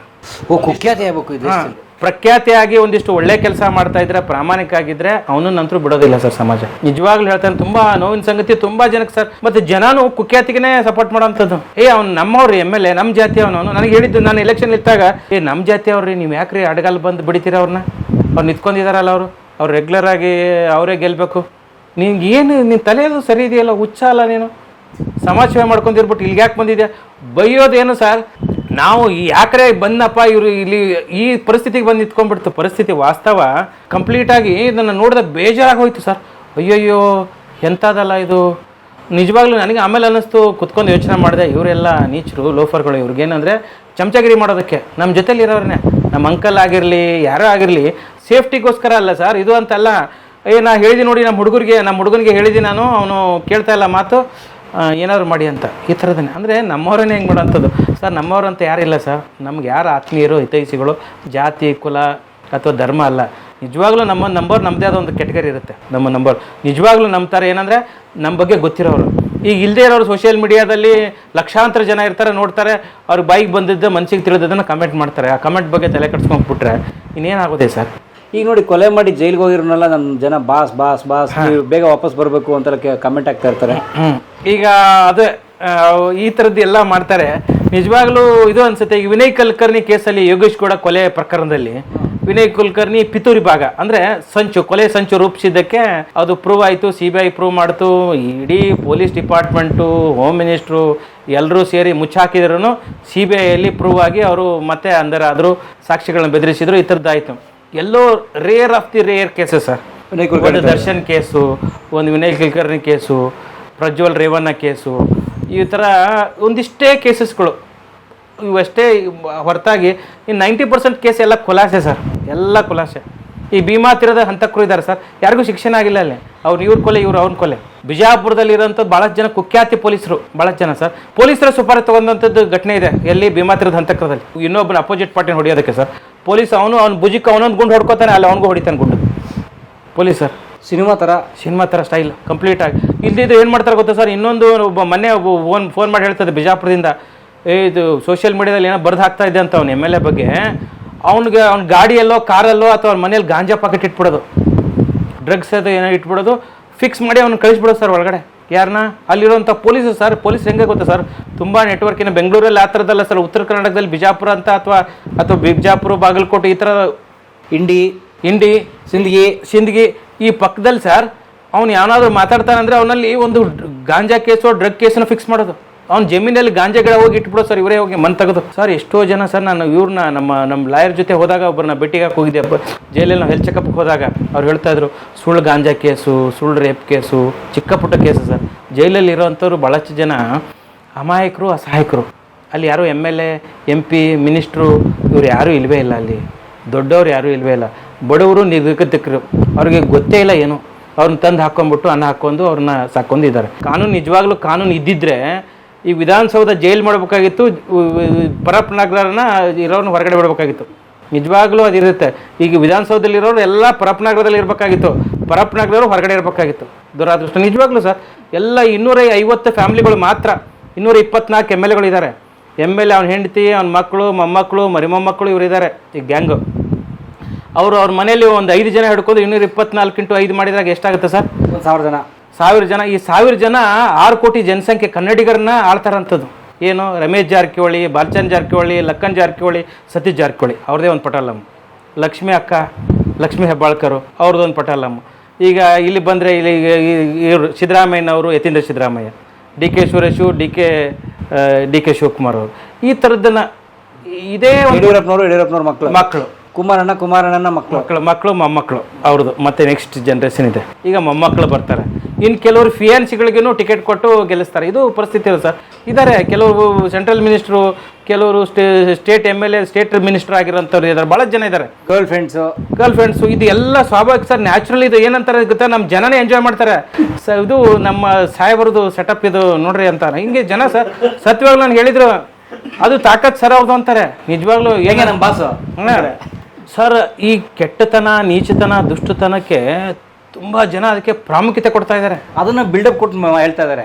ಬಿಲ್ಡಪ್ ಈಗ ನೋಡಿ, ಒಬ್ಬ ಯಾರಾದರೂ ಈಗ ಜೈಲಿಂದ ಬಂದ ಅಂದರೆ JCBಯಿಂದ ಹೂವು ಸುರಿಯೋದು ಅಥವಾ ಹೂವಿನಾರ ಹಾಕೋದು, ಹಾಲಿನ ಅಭಿಷೇಕ ಮಾಡೋವಂಥದ್ದು, ಏರ್ಪೋರ್ಟಿಂದ ಮೆರವಣಿಗೆ ಮಾಡೋವಂಥದ್ದು. ಈಗ ಇವ್ರು ಹೇಳ್ತಾ ಇರ್ತಾರೆ ನಮ್ಮ ಸಂತೋಷ್ ಹೆಗಡೆ ಸರ್, ಜೈಲಿಂದ ಹೋಗಿ ಬಂದವರು ಎಲ್ಲ ಹೂವಿನಾರ ಹಾಕೊಂಡು ಅದು ಇದು ಹಾಕೊಂಡು ತಿರುಗ್ತಾರೆ. ನಿಜವಾಗ್ಲೂ ಲೋಕಾಯುಕ್ತಲ್ಲ ಸರ್, ಇಡೀ ಡಿಪಾರ್ಟ್ಮೆಂಟ್ ಕೊಲಾಪ್ಸ್ ಆಗಿದೆ. ನಾನು ರಾಜಕಾರಣ ಯಾಕೆ ಮಾತಾಡಿದ್ರೆ, ರಾಜಕಾರಣ ನಾನು ಹತ್ತಿರದಿಂದ ನೋಡಿದ್ದೀನಿ ಏನಾಗುತ್ತೆ ವಾಸ್ತವದಲ್ಲಿ ವರ್ಕ್ ಆಗೋದೇ ಇಲ್ಲ ಸರ್. ಸತ್ಯವಾಗ್ಲೂ ನಿಜವಾಗ್ಲೂ ಹೇಳ್ತಾ ಇದ್ದೀನಿ. ನಮ್ಮ ಈ ಥರ ಹೋದಾಗ ನಾವೊಂದು ಟೋಲಲ್ಲಿ ಗಲಾಟೆ ಆಗಿತ್ತು. ನಮ್ಮದು ಟೋಲಲ್ಲಿ ಕಟ್ಟಾಗಿದೆ ದುಡ್ಡನ್ನು, ಆದರೂ ನಮ್ಮೇಲೇ ಧಮಕಿ ಮಾಡಿ ಇವ್ರು ಯಾರೋ ಪಾಪ ನಮ್ಮ ಮೈಸೂರು, ಮಂಡ್ಯ ಈ ಥರದ ಕಡೆಯಿಂದ ನಮ್ಗೆ ವಾಲಂಟಿಯರ್ಸ್ ಬಂದಿರೋ, ನಮ್ಮ ಸೇವಕರು, ಸ್ವಯಂ ಸೇವಕರು ಬಂದಾಗ ಎಲ್ಲಿಂದ ಬಂದಿರೋ, ಮೈಸೂರಿಂದ ಅಂದ್ಬಿಟ್ಟು ಅಲ್ಲಿ ಯಾರೋ BJP ಕಾಂಗ್ರೆಸ್ದವ್ರು ಸೇರ್ಕೊಂಡ್ಬಿಟ್ಟು ನನ್ನ ಮಕ್ಕಳು ಬಂದಿದ್ದಾರೆ ನೋಡಿ, ಎಲ್ಲಿಂದ ಬಂದಿದ್ದಾರೆ ಅಂತೇಳಿ ನಮ್ಮ ಗಾಡಿಗೆ ಗುದ್ದಿ ಸರ್, ಎಣ್ಣೆ ಹೊಡೆದು. ಯಾರು BJP ಅವರು ಕಾಂಗ್ರೆಸ್ದವ್ರು ಕುಡಿಸಿರಿ ಎಣ್ಣೆ ಹೊಡೆದಿದ್ದಕ್ಕೆ ನಮ್ಮ ಗಾಡಿಗೆ ಗುದ್ದಿ ನಮಗೆ ಬೈತಾರಂಥದ್ದು. ಅದಕ್ಕೆ ನಾವು ತಿರ್ಗಾ ಒಂದು ಕೇಸ್ ಮಾಡಿ FIR ಮಾಡಿಸಿದ್ದು. ಅದಕ್ಕೆ 5 ವರ್ಷ ಕೋರ್ಟಿಗೆ ತಿರ್ಗಾಡಿದೆ ಸರ್. 5 years ಕೋರ್ಟಿಗೆ ತಿರ್ಗಾಡಿದೆ ನಾನು. ಸಾಕ್ಷ್ಯ ಆಧಾರಗಳ ಲಭ್ಯತೆ ಕಾರಣದಿಂದ ಕೇಸನ್ನು ವಜಾ ಮಾಡಲಾಗಿದೆ. 5 ವರ್ಷ ಕೋರ್ಟಿಗೆ ತಿರ್ಗಾಡಿದೆ ಸರ್, ಸಿಂಡಿಕೇಟ್ ಕೋರ್ಟಿಗೆ ಸಾಕ್ಷಿಯಾಗಿ, ವಿಟ್ನೆಸ್ ಆಗಿ. ಈ ಥರದ್ದನ್ನು ಯಾಕೆ ಹೇಳ್ತಾ ಇದ್ದೆ ನಾನು, ನ್ಯಾಯಾಲಯ ಬಗ್ಗೆ, ನ್ಯಾಯಾಧೀಶರ ಬಗ್ಗೆ, ನ್ಯಾಯಾಲಯದ ವರದಿ ಬಗ್ಗೆ ನಾನು ಎಲ್ಲೂ ಅಪಸ್ವರ ಅಥವಾ ಇದು ಮಾತಾಡ್ತಾ ಇಲ್ಲ. ವಾಸ್ತವನ ಹೇಳ್ತದ್ದು, ನನ್ನ ಅನುಭವ ಹೇಳ್ತಾರಂಥದ್ದು. ನ್ಯಾಯಾಲಯದ ಬಗ್ಗೆ ನಂಗೆ ತುಂಬ ಗೌರವ ಇದೆ. ಈಗ ದೇವರ ಹುಂಡಿ ಕಳುವಾದ್ರೂ ನಾವು ಎಲ್ಲಿ ಬರೋದು ಹೇಳಿ, ದೇವ್ರಿಗೆ ನ್ಯಾಯ ಬೇಕಂದ್ರೂ ಕೋರ್ಟಿಗೆ ಬರಬೇಕಾಗಿರೋಂಥದ್ದು. ಅಂಥ ಪವಿತ್ರವಾದ ಸ್ಥಾನ. ದೇವ್ರ ಹುಂಡಿನೇ ಕಳ್ತಾ ಅನ್ನೋದ್ರೂ ನಾವು ಮತ್ತೆ ದೇವರಿಗೆ ನ್ಯಾಯ ಬೇಕಾಗಿರೋದು ನಮ್ಮ ಜುಡಿಷಿಯಲ್ಲಿ, ಅದೇ ಅಲ್ವಾ ಇರುವಂಥದ್ದು. ಆದರೆ ಆ ಸ್ಥಿತಿಯಲ್ಲಿದೆ. ಯಶವಂತ್ ವರ್ಮಾ ಅಂತ ಒಬ್ಬರು ಡೆಲ್ಲಿ ಅಲಹಾಬಾದ್ ಕೋರ್ಟ್ ಜಡ್ಜ್ ಇದ್ರು. ಅವ್ರ ಮನೇಲಿ ಕಂತೆ ನೋಟ್ ಸಿಕ್ಕಿತ್ತು. ಮನೆಯಲ್ಲೆಲ್ಲ ತುಂಬಿತ್ತು ಸರ್, ಬೆಂಕಿ ಹತ್ತಿತ್ತು. ಅವಾಗ ಅವ್ರಿಗೆ ಏನೂ ಮಾಡಲೇ ಇಲ್ಲ ಅವ್ರನ್ನ. ಅಂದರೆ ಈಗ ಯಾರಾದರೂ ಒಬ್ಬ ಬನ್ ಕದ್ದ ಅಥವಾ ಏನಾದರೂ ಕದ್ದ ಅಂದರೆ ಅವ್ನು ಜೈಲು ಶಿಕ್ಷೆ, ಹೆಲ್ಮೆಟ್ ಹಾಕಿಲ್ಲ ಅಂದರೆ ಶಿಕ್ಷೆ. ಆಮೇಲೆ ನಿನ್ನೆ 2 ದಿನದ ಹಿಂದೆ ಮದ್ರಾಸ್ ಹೈಕೋರ್ಟ್ ಹೇಳಿರೋಂಥದ್ದು, ಎಲ್ಲ ಜಡ್ಜರು ಭಾಳ ಒಳ್ಳೆಯವರು ಅಂತಲ್ಲ, ಕರಪ್ಟ್ ಜಡ್ಜಸ್ ಇದ್ದಾರೆ ಅಂತ ಹೈಕೋರ್ಟ್ ಜಡ್ಜ್ಮೆಂಟ್ ಇದೆ. ಜಡ್ಜ್ಮೆಂಟ್ ಕಾಪಿ ನನಗೊಬ್ಬರು ಯಾರೋ ನನ್ನ ಸೀನಿಯರ್ ಲಾಯರ್ ಒಬ್ರು ಕಳಿಸಿದ್ರು, ನೋಡಿ ಹಿಂಗಿದೆ ಅಂತ. ಜುಡಿಷಿಯರಿಯಲ್ಲೇನು ಕರಪ್ಷನ್ಸ್ ಇದೆ, ಜುಡಿಷಿಯರಿಯಲ್ಲಿ ಇದೆ, ಕರಪ್ಷನ್ ಇದೆ ಅಂತ ಹೇಳಿದ್ದಕ್ಕೆ ಒಬ್ಬ ಯೂಟ್ಯೂಬರ್ ಅಡ್ವೊಕೇಟು ಅವ್ನಿಗೆ 6 ತಿಂಗಳ ಜೈಲು ಶಿಕ್ಷೆ ಆಗಿರೋಂಥದ್ದು, ಕಂಟೆಂಪ್ಟ್ ಆಫ್ ಕೋರ್ಟ್ ಅಂತ, ನ್ಯಾಯಾಂಗ ನಿಂದೆ. ಜಡ್ಜ್ ಹೇಳಿದ್ದಾರೆ, ಅದೇ ಜಡ್ಜ್ ಹೇಳಿದಾರಲ್ಲ, ಅವ್ರಿಗೆ ಆಗಲ್ಲ ಅದು. ಈಗ ಹೆಂಗಾಗುತ್ತೆ ಗೊತ್ತಾ ಸರ್, ಇದು ಪರಿಸ್ಥಿತಿ ಇದೆ ವಾಸ್ತವದಲ್ಲಿ. ಈ ಕಾರಣದಿಂದನೇ ಸೊಸೈಟಿಯಲ್ಲಿ ಯಾಕೆ ನೋಡಿ ಕ್ರಿಮಿನಲ್ ಆಗಿ ಹೋಗ್ತಾ ಇದ್ದಾನೆ ಹೊರತಾಗಿ ಸುಧಾರಣೆ ಆಗ್ತಾ ಇದ್ದಾನೆ ಸರ್. ಜೈಲಿ ಸುಧಾರಣಾ ಕೇಂದ್ರ ಅಂತ ಮಾಡಿದ್ದಾರೆ, ಸುಧಾರಣೆ ಆಗ್ತಾ ಇಲ್ಲ ಸರ್. ಒಬ್ಬ ಮನುಷ್ಯ ಒಂದು ಕೇಸ್ ಆದಮೇಲೆ ಅವನು ಬದಲಾವಣೆ, ಒಂದು ನಾಯಿ ಥರ ಸುಮ್ಮನೆ ಇದ್ಬಿಡ್ತಾನೆ, ಇಲ್ಲೊಂದು ಏನೋ ಫೈಟ್ ಮಾಡ್ತಾನೆ, ಇಲ್ದಿದ್ರೆ ಪರ್ಚೇಸ್ ಮಾಡ್ತಾನೆ sir. 2 community sir, purchasing community ಇರುವಂಥದ್ದು. ನಿಮ್ಗೆ ಪರ್ಚೇಸ್ ಮಾಡೋ ಶಕ್ತಿ ಇದೆಯಾ? ಖಂಡಿತವಾಗ್ಲೂ ಪರ್ಚೇಸ್ ಮಾಡ್ಬೋದು, ಎಲ್ಲನೂ ಪರ್ಚೇಸ್ ಮಾಡ್ಬೋದು. ಪರ್ಚೇಸ್ ಮಾಡೋ ಶಕ್ತಿ ಇರ್ಬೇಕು ನಿಮಗೆ. ಈಗ ರಾಜಕಾರಣ ಇದೇ ಥರ ಆಗಿರೋಂಥದ್ದು. ನಾವು KRS ಪಾರ್ಟಿ, ಈ ಪ್ರಜಾಕೀಯ, ಆಮೇಲೆ ಇವ್ರದ್ದು ಅದು ಕಾಕ್ರೋಚ್ ಪಾರ್ಟಿ, ಅದು ಸಟೈರ್ ಪಾರ್ಟಿ, ಇನ್ನೂ ಪೊಲಿಟಿಕಲ್ ಪಾರ್ಟಿ ಆಗಿಲ್ಲ. ಬಟ್ ವಾಸ್ತವದಲ್ಲಿ ಜನ ಇದ್ದಾರಲ್ಲ ಸೋಷಿಯಲ್ ಮೀಡಿಯಾದಲ್ಲಿ, ಸತ್ಯ ಏನು ಬೇಕು, ವಾಸ್ತವ ಏನು ಬೇಕು, ಅದ್ರ ನೆಲಗಟ್ಟನೆ ಇಲ್ಲವೇ ಇಲ್ಲ. ನನಗೆ ಭಾಳಷ್ಟು ಜನ ಕಾಮೆಂಟ್ ಮಾಡೋವಂಥದ್ದು ಏನಂದರೆ, ನಾನು ಕಾಂಗ್ರೆಸ್ಗೆ ಬೈದರೆ ಇವ್ನು BJP ಅಂತಾರೆ, BJP ಬೈದರೆ ಅವನು ಕಾಂಗ್ರೆಸ್ ಅಂತಾರೆ. ವಾಸ್ತವವಾಗಿ ನಿಮಗೋಸ್ಕರ ನೀವು ಫೈಟ್ ಮಾಡಿ. ಇಲ್ಲ ಇವನು ಹಿಂದೂ, ನನ್ನ ಹೆಸರು ಸುನೀಲ್, ನಾನು ಹಿಂದೂ, ಹಾರ್ಡ್ಕೋರ್ ಹಿಂದೂ. ಅದು ಹಿಂದೂ ಅಂದ್ಬಿಟ್ರೆ ಏನು ಅದು ಅರ್ಥ? ಈ BJP ಅವ್ರು ಏನೋ ಮಾಡಿರೋವಂಥದ್ದು ಅನಾಚಾರ, ಅತ್ಯಾಚಾರ, ಗುಂಡಾಗಿರಿ ಅಥವಾ ಕೊಲೆ ಅಥವಾ ಮೋಸ ವಂಚನೆ ಮಾಡಿರೋಂಥದ್ದನ್ನು ನಾವು ಸಹಿಸ್ಕೋಬೇಕಾ ಹಿಂದೂ ಆಗಿ ನಾವು ಬಿ ಜೆ ಪಿ ಅಂದರೆ ಹಿಂದೂ, ಹಿಂದೂ ಅಂದರೆ ಬಿ ಜೆ ಪಿ, ಈ ಥರದನ್ನು. ಕಾಂಗ್ರೆಸ್ ಅಂದರೆ ಅವ್ರು ಸಾಬ್ರು ಮಜ್ಜಿದ್ದು ಈ ಥರದನ್ನು ಅಂತ ಈ ಥರ ಬ್ರ್ಯಾಂಡ್ ಮಾಡಿ ಏನು ಮಾಡ್ತಾರೆ. ನಾವು ಯಾವುದಾದ್ರೂ ಪ್ರಶ್ನೆ ಎತ್ತಿದ್ರೆ ಅದಕ್ಕೆ ಬರೀ ಕಾಮೆಂಟ್ ಕೆಟ್ಟದಾಗಿ ಬರುವಂಥದ್ದು. ಇದಕ್ಕೆ ರಿಸ್ಟ್ರಿಕ್ಷನ್ಸ್ ಇಲ್ಲ. ಸೋಷಿಯಲ್ ಮೀಡಿಯಾದ ಏನಾದ್ರು ಕಂಪ್ಲೇಂಟ್ ಕೂಡ ಗೊತ್ತಿದೆ. ಸ್ಟೇಷನ್ ಕತೆ ನಿಮ್ಗೆ ಹೇಳಿದ್ನಲ್ಲ, ಇದು ವಾಸ್ತವದಲ್ಲಿ ಯಾವುದು ವರ್ಕ್ ಆಗ್ತಾ ಇಲ್ಲ. ಜನ ಬದಲಾವಣೆ ಬಯಸ್ತಾ ಇಲ್ಲ.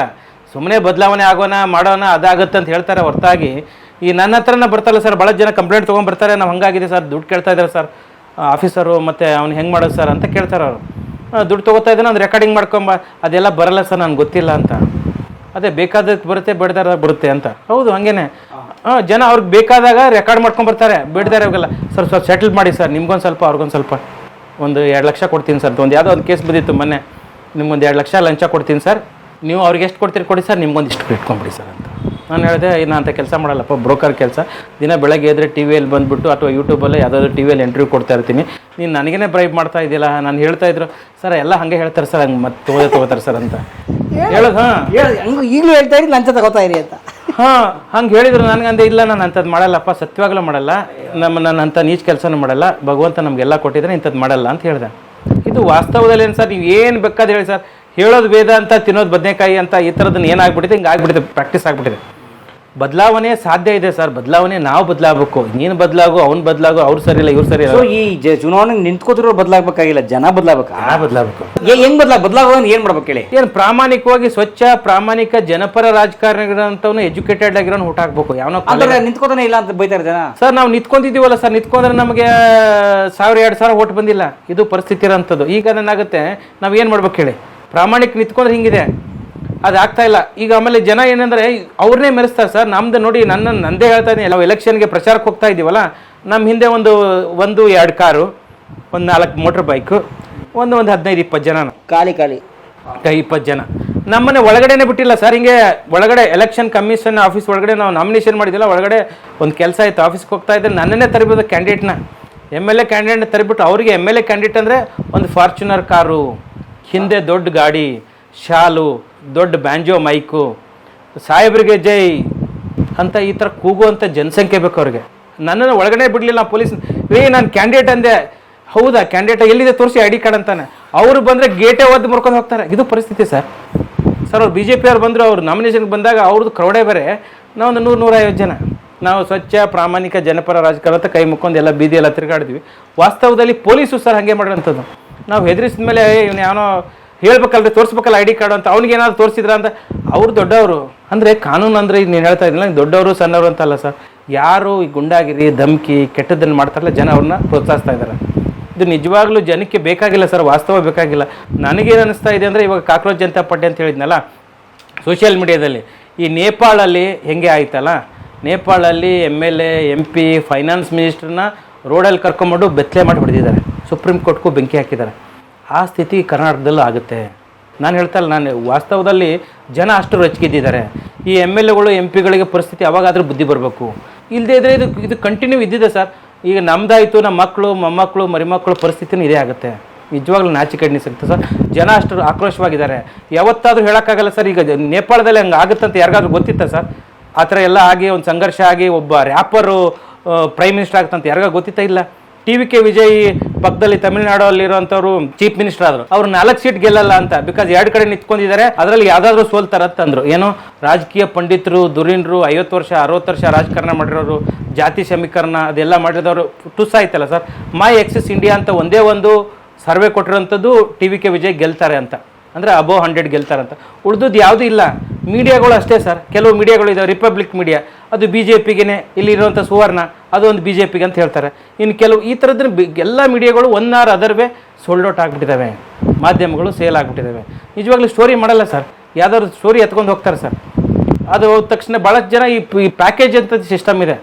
ಆ ಪ್ಯಾಕೇಜನ್ನು ಪ್ಯಾಕ್ ಮಾಡಿಬಿಟ್ರೆ ಕರೆಕ್ಟ್ ಆಗಿಬಿಡುತ್ತೆ. ಯಾರ್ಯಾರು ಮೀಡಿಯಾ ಹೌಸಸ್ಗೆ ಏನೇನು ಹೋಗ್ಬೇಕು, ಯಾವ ಸ್ಟೋರಿ ಹೋಗ್ಬೇಕು. ಇವು ಮೀಡಿಯಾದವ್ರು ಯಾರು ಸ್ಟೋರಿ ಸ್ಕ್ರಿಪ್ಟ್ ಗಿಫ್ಟು ಎಲ್ಲ ಬರೆಯಲ್ಲ ಸರ್. ಅದೆಲ್ಲೋ ಯಾವುದೋ BJP ಆಫೀಸಲ್ಲೋ ಕಾಂಗ್ರೆಸ್ ಆಫೀಸಲ್ಲೋ JDS ಆಫೀಸಲ್ಲಿ ಸ್ಕ್ರಿಪ್ಟ್ನ ಕೊಟ್ಟಿರ್ತಾರೆ. ಅವ್ನು ಟೆಲಿಪ್ರಾಂಪ್ಟರ್ನಲ್ಲಿ ನೋಡ್ಕೊಂಬಿಟ್ಟು ಕತೆ ಹೇಳ್ತಾ ಇರ್ಬೇಕು ಸರ್ ಅಷ್ಟೇ. ಇಲ್ಲಿ ಇಬ್ಬರನ್ನ BJP ಅವ್ರನ್ನ ಕರ್ಕೊಂಡ್ಬಿಡ್ಬೇಕು, ಇಲ್ಲ ಇಲ್ಲಿ JDSದವ್ರನ್ನ ಇನ್ಯಾರೋ ಹೋರಾಟಗಾರನ ಕರ್ಕೊಂಬಂದು ಅವರು ಲಾಭ ಅನ್ಬೇಕು. ವಾಸ್ತವದಲ್ಲಿ ಏನು ಸ್ಟೋರಿ ಪ್ಲೇ ಮಾಡಬೇಕು, ಏನು ಮೆಸೇಜ್ ತಲುಪಬೇಕು ಅದೇ ಮಾಡ್ತಾರೆ. ಎಷ್ಟೋ ಡಿಬೇಟ್ಗೆ ಹೋಗಿದ್ದೀನಲ್ಲ ಸರ್, ಡಿಬೇಟ್ಗೆ ಹೋದಾಗ ಇದೇ ಆಗಿರೋ ಸ್ಥಿತಿ. ವಾಸ್ತವ ಬೇಕಾಗಿಲ್ಲ ಸರ್, ಸತ್ಯ ಬೇಕಾಗಿಲ್ಲ.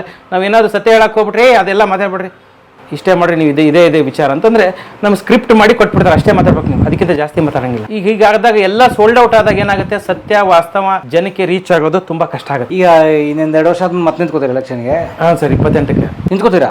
ಇಲ್ಲಿ KRS ಇಂದ? ಅದೇ ಸಿಂದಗಿ? ಇಲ್ಲ, KRSದಿಂದ. ಅದೇ ಎಲ್ಲಿ ಸಿಂದಗಿಯಲ್ಲಿ ನಿಂತ್ಕೋತೀರಾ? ಇಲ್ಲ, ಗಾಂಧಿನಗರದಿಂದ. ಮೆಜೆಸ್ಟಿಕ್ಕಿಂದ ದಿನೇಶ್ ಗುಂಡೂರಾವ್ ಮೇಲೆ ಸರ್, ಜನ ಏನಂತಾರೋ ಬಿಡ್ತಾರೋ, ಸಮಾಜ ಬದಲಾಗುತ್ತೋ ಬಿಡುತ್ತೋ, ಇದೊಂಥರ ಹುಚ್ಚುತನ ಇದ್ದರೆ ನೀವೇನಾದರೂ ಮಾಡ್ಬೋದು ಸಮಾಜದಲ್ಲಿ. ಸಮಾಜ ಬದಲಾಗುತ್ತೋ ಬಿಡುತ್ತಲ್ಲ, ಅಟ್ಲೀಸ್ಟ್ ನಮಗಾದ್ರೂ, ನಮ್ಮ ಆತ್ಮತೃಪ್ತಿಗಾದ್ರು. ಸಮಾಜದಲ್ಲಿ 100 ಜನ ಹೇಳ್ತಾರೆ ಸರ್, 100 ಜನ ಮಾತಾಡ್ತಾರೆ, ಅವ್ನು ಸರಿ ತಪ್ಪು ಏನು ಬೇಕಾದ್ರೆ ಹೇಳ್ತಾರೋ. ವಾಸ್ತವದಲ್ಲಿ ನೀವೇನು ಹೇಳ್ತೀರ, ನಿಮ್ಮ ಮನಸ್ಸು ಏನು ಹೇಳುತ್ತೆ, ನಿಮ್ಮ ಕಾನ್ಸಿಯಸ್ ಏನು ಹೇಳುತ್ತೆ. ಸರಿ ಅಂದರೂ ಅಷ್ಟೇ, ತಪ್ಪು ಅಂದರೂ ಅಷ್ಟೇ, ಏನಾಗೋದಿದೆ ಸರ್, ಸತ್ಯನೇ ಅಲ್ವಾ ಅದು. ಆದರೆ ನಿಮಗೆ ಗೊತ್ತಿರ್ಬೇಕು ಅದನ್ನ. ಈಗ ಸತ್ಯ ಸುಳ್ಳನ್ನ ಎಲ್ಲ ಯಾಮಾರಿಸೋದಕ್ಕೆ ಸೋಷಿಯಲ್ ಮೀಡಿಯಾ ಐತೆ, ಸಾಕಷ್ಟು ಮ್ಯಾನಿಪುಲೇಟ್ ಮಾಡ್ತಾರೆ, ಎಡಿಟ್ ಮಾಡ್ತಾರೆ, ಎಲ್ಲ ಮಾಡ್ತಾರೆ. ಬಟ್ ವಾಸ್ತವದಲ್ಲಿ ನಿಮಗೆ ಎಲ್ಲನೂ ಬೇರೆ ಮಾಡೋಕ್ಕಿರ್ಬೇಕಲ್ಲ ಸರ್. ಅವಮಾನನೂ ಸಹಿಸ್ಕೊಳ್ಳೋಕ್ಕಿರ್ಬೇಕು, ಸನ್ಮಾನ ಮಾಡ್ಕೊಳ್ಳೋಕ್ಕೂ ರೆಡಿ ಇರಬೇಕು. ವಾಸ್ತವದಲ್ಲಿ ಬದುಕುವಂಥದ್ದು ಭಾಳ ಇಂಪಾರ್ಟೆಂಟ್ ಅನ್ಸುತ್ತೆ. ಶುಭವಾಗಲಿ ಸರ್. Thank you sir. ಎಲ್ಲರೂ ಕಲಾ ಮಾಧ್ಯಮ ನೋಡಿ, ಸಬ್ಸ್ಕ್ರೈಬ್ ಮಾಡಿ, ಗಂಟೆ ಹೊಡಿ, ಅಷ್ಟೇ. ಈ ವಿಡಿಯೋ ನೋಡಿದ್ದಕ್ಕೆ ನಿಮಗೆ ತುಂಬ ಧನ್ಯವಾದಗಳು. ಪುಸ್ತಕಗಳನ್ನ ಓದು ಮನಸ್ಸನ್ನು ಅರಳಿಸುತ್ತೆ, ಬುದ್ಧಿಯನ್ನು ಚುರುಕು ಮಾಡುತ್ತೆ, ಕಾಣದ ಹೊಸ ಲೋಕವನ್ನು ಪರಿಚಯಿಸುತ್ತೆ. ಹಾಗಾಗಿ ಓದುವ ಸಂಸ್ಕೃತಿ ಹೆಚ್ಚಾಗ್ಲಿ. ಧನ್ಯವಾದ.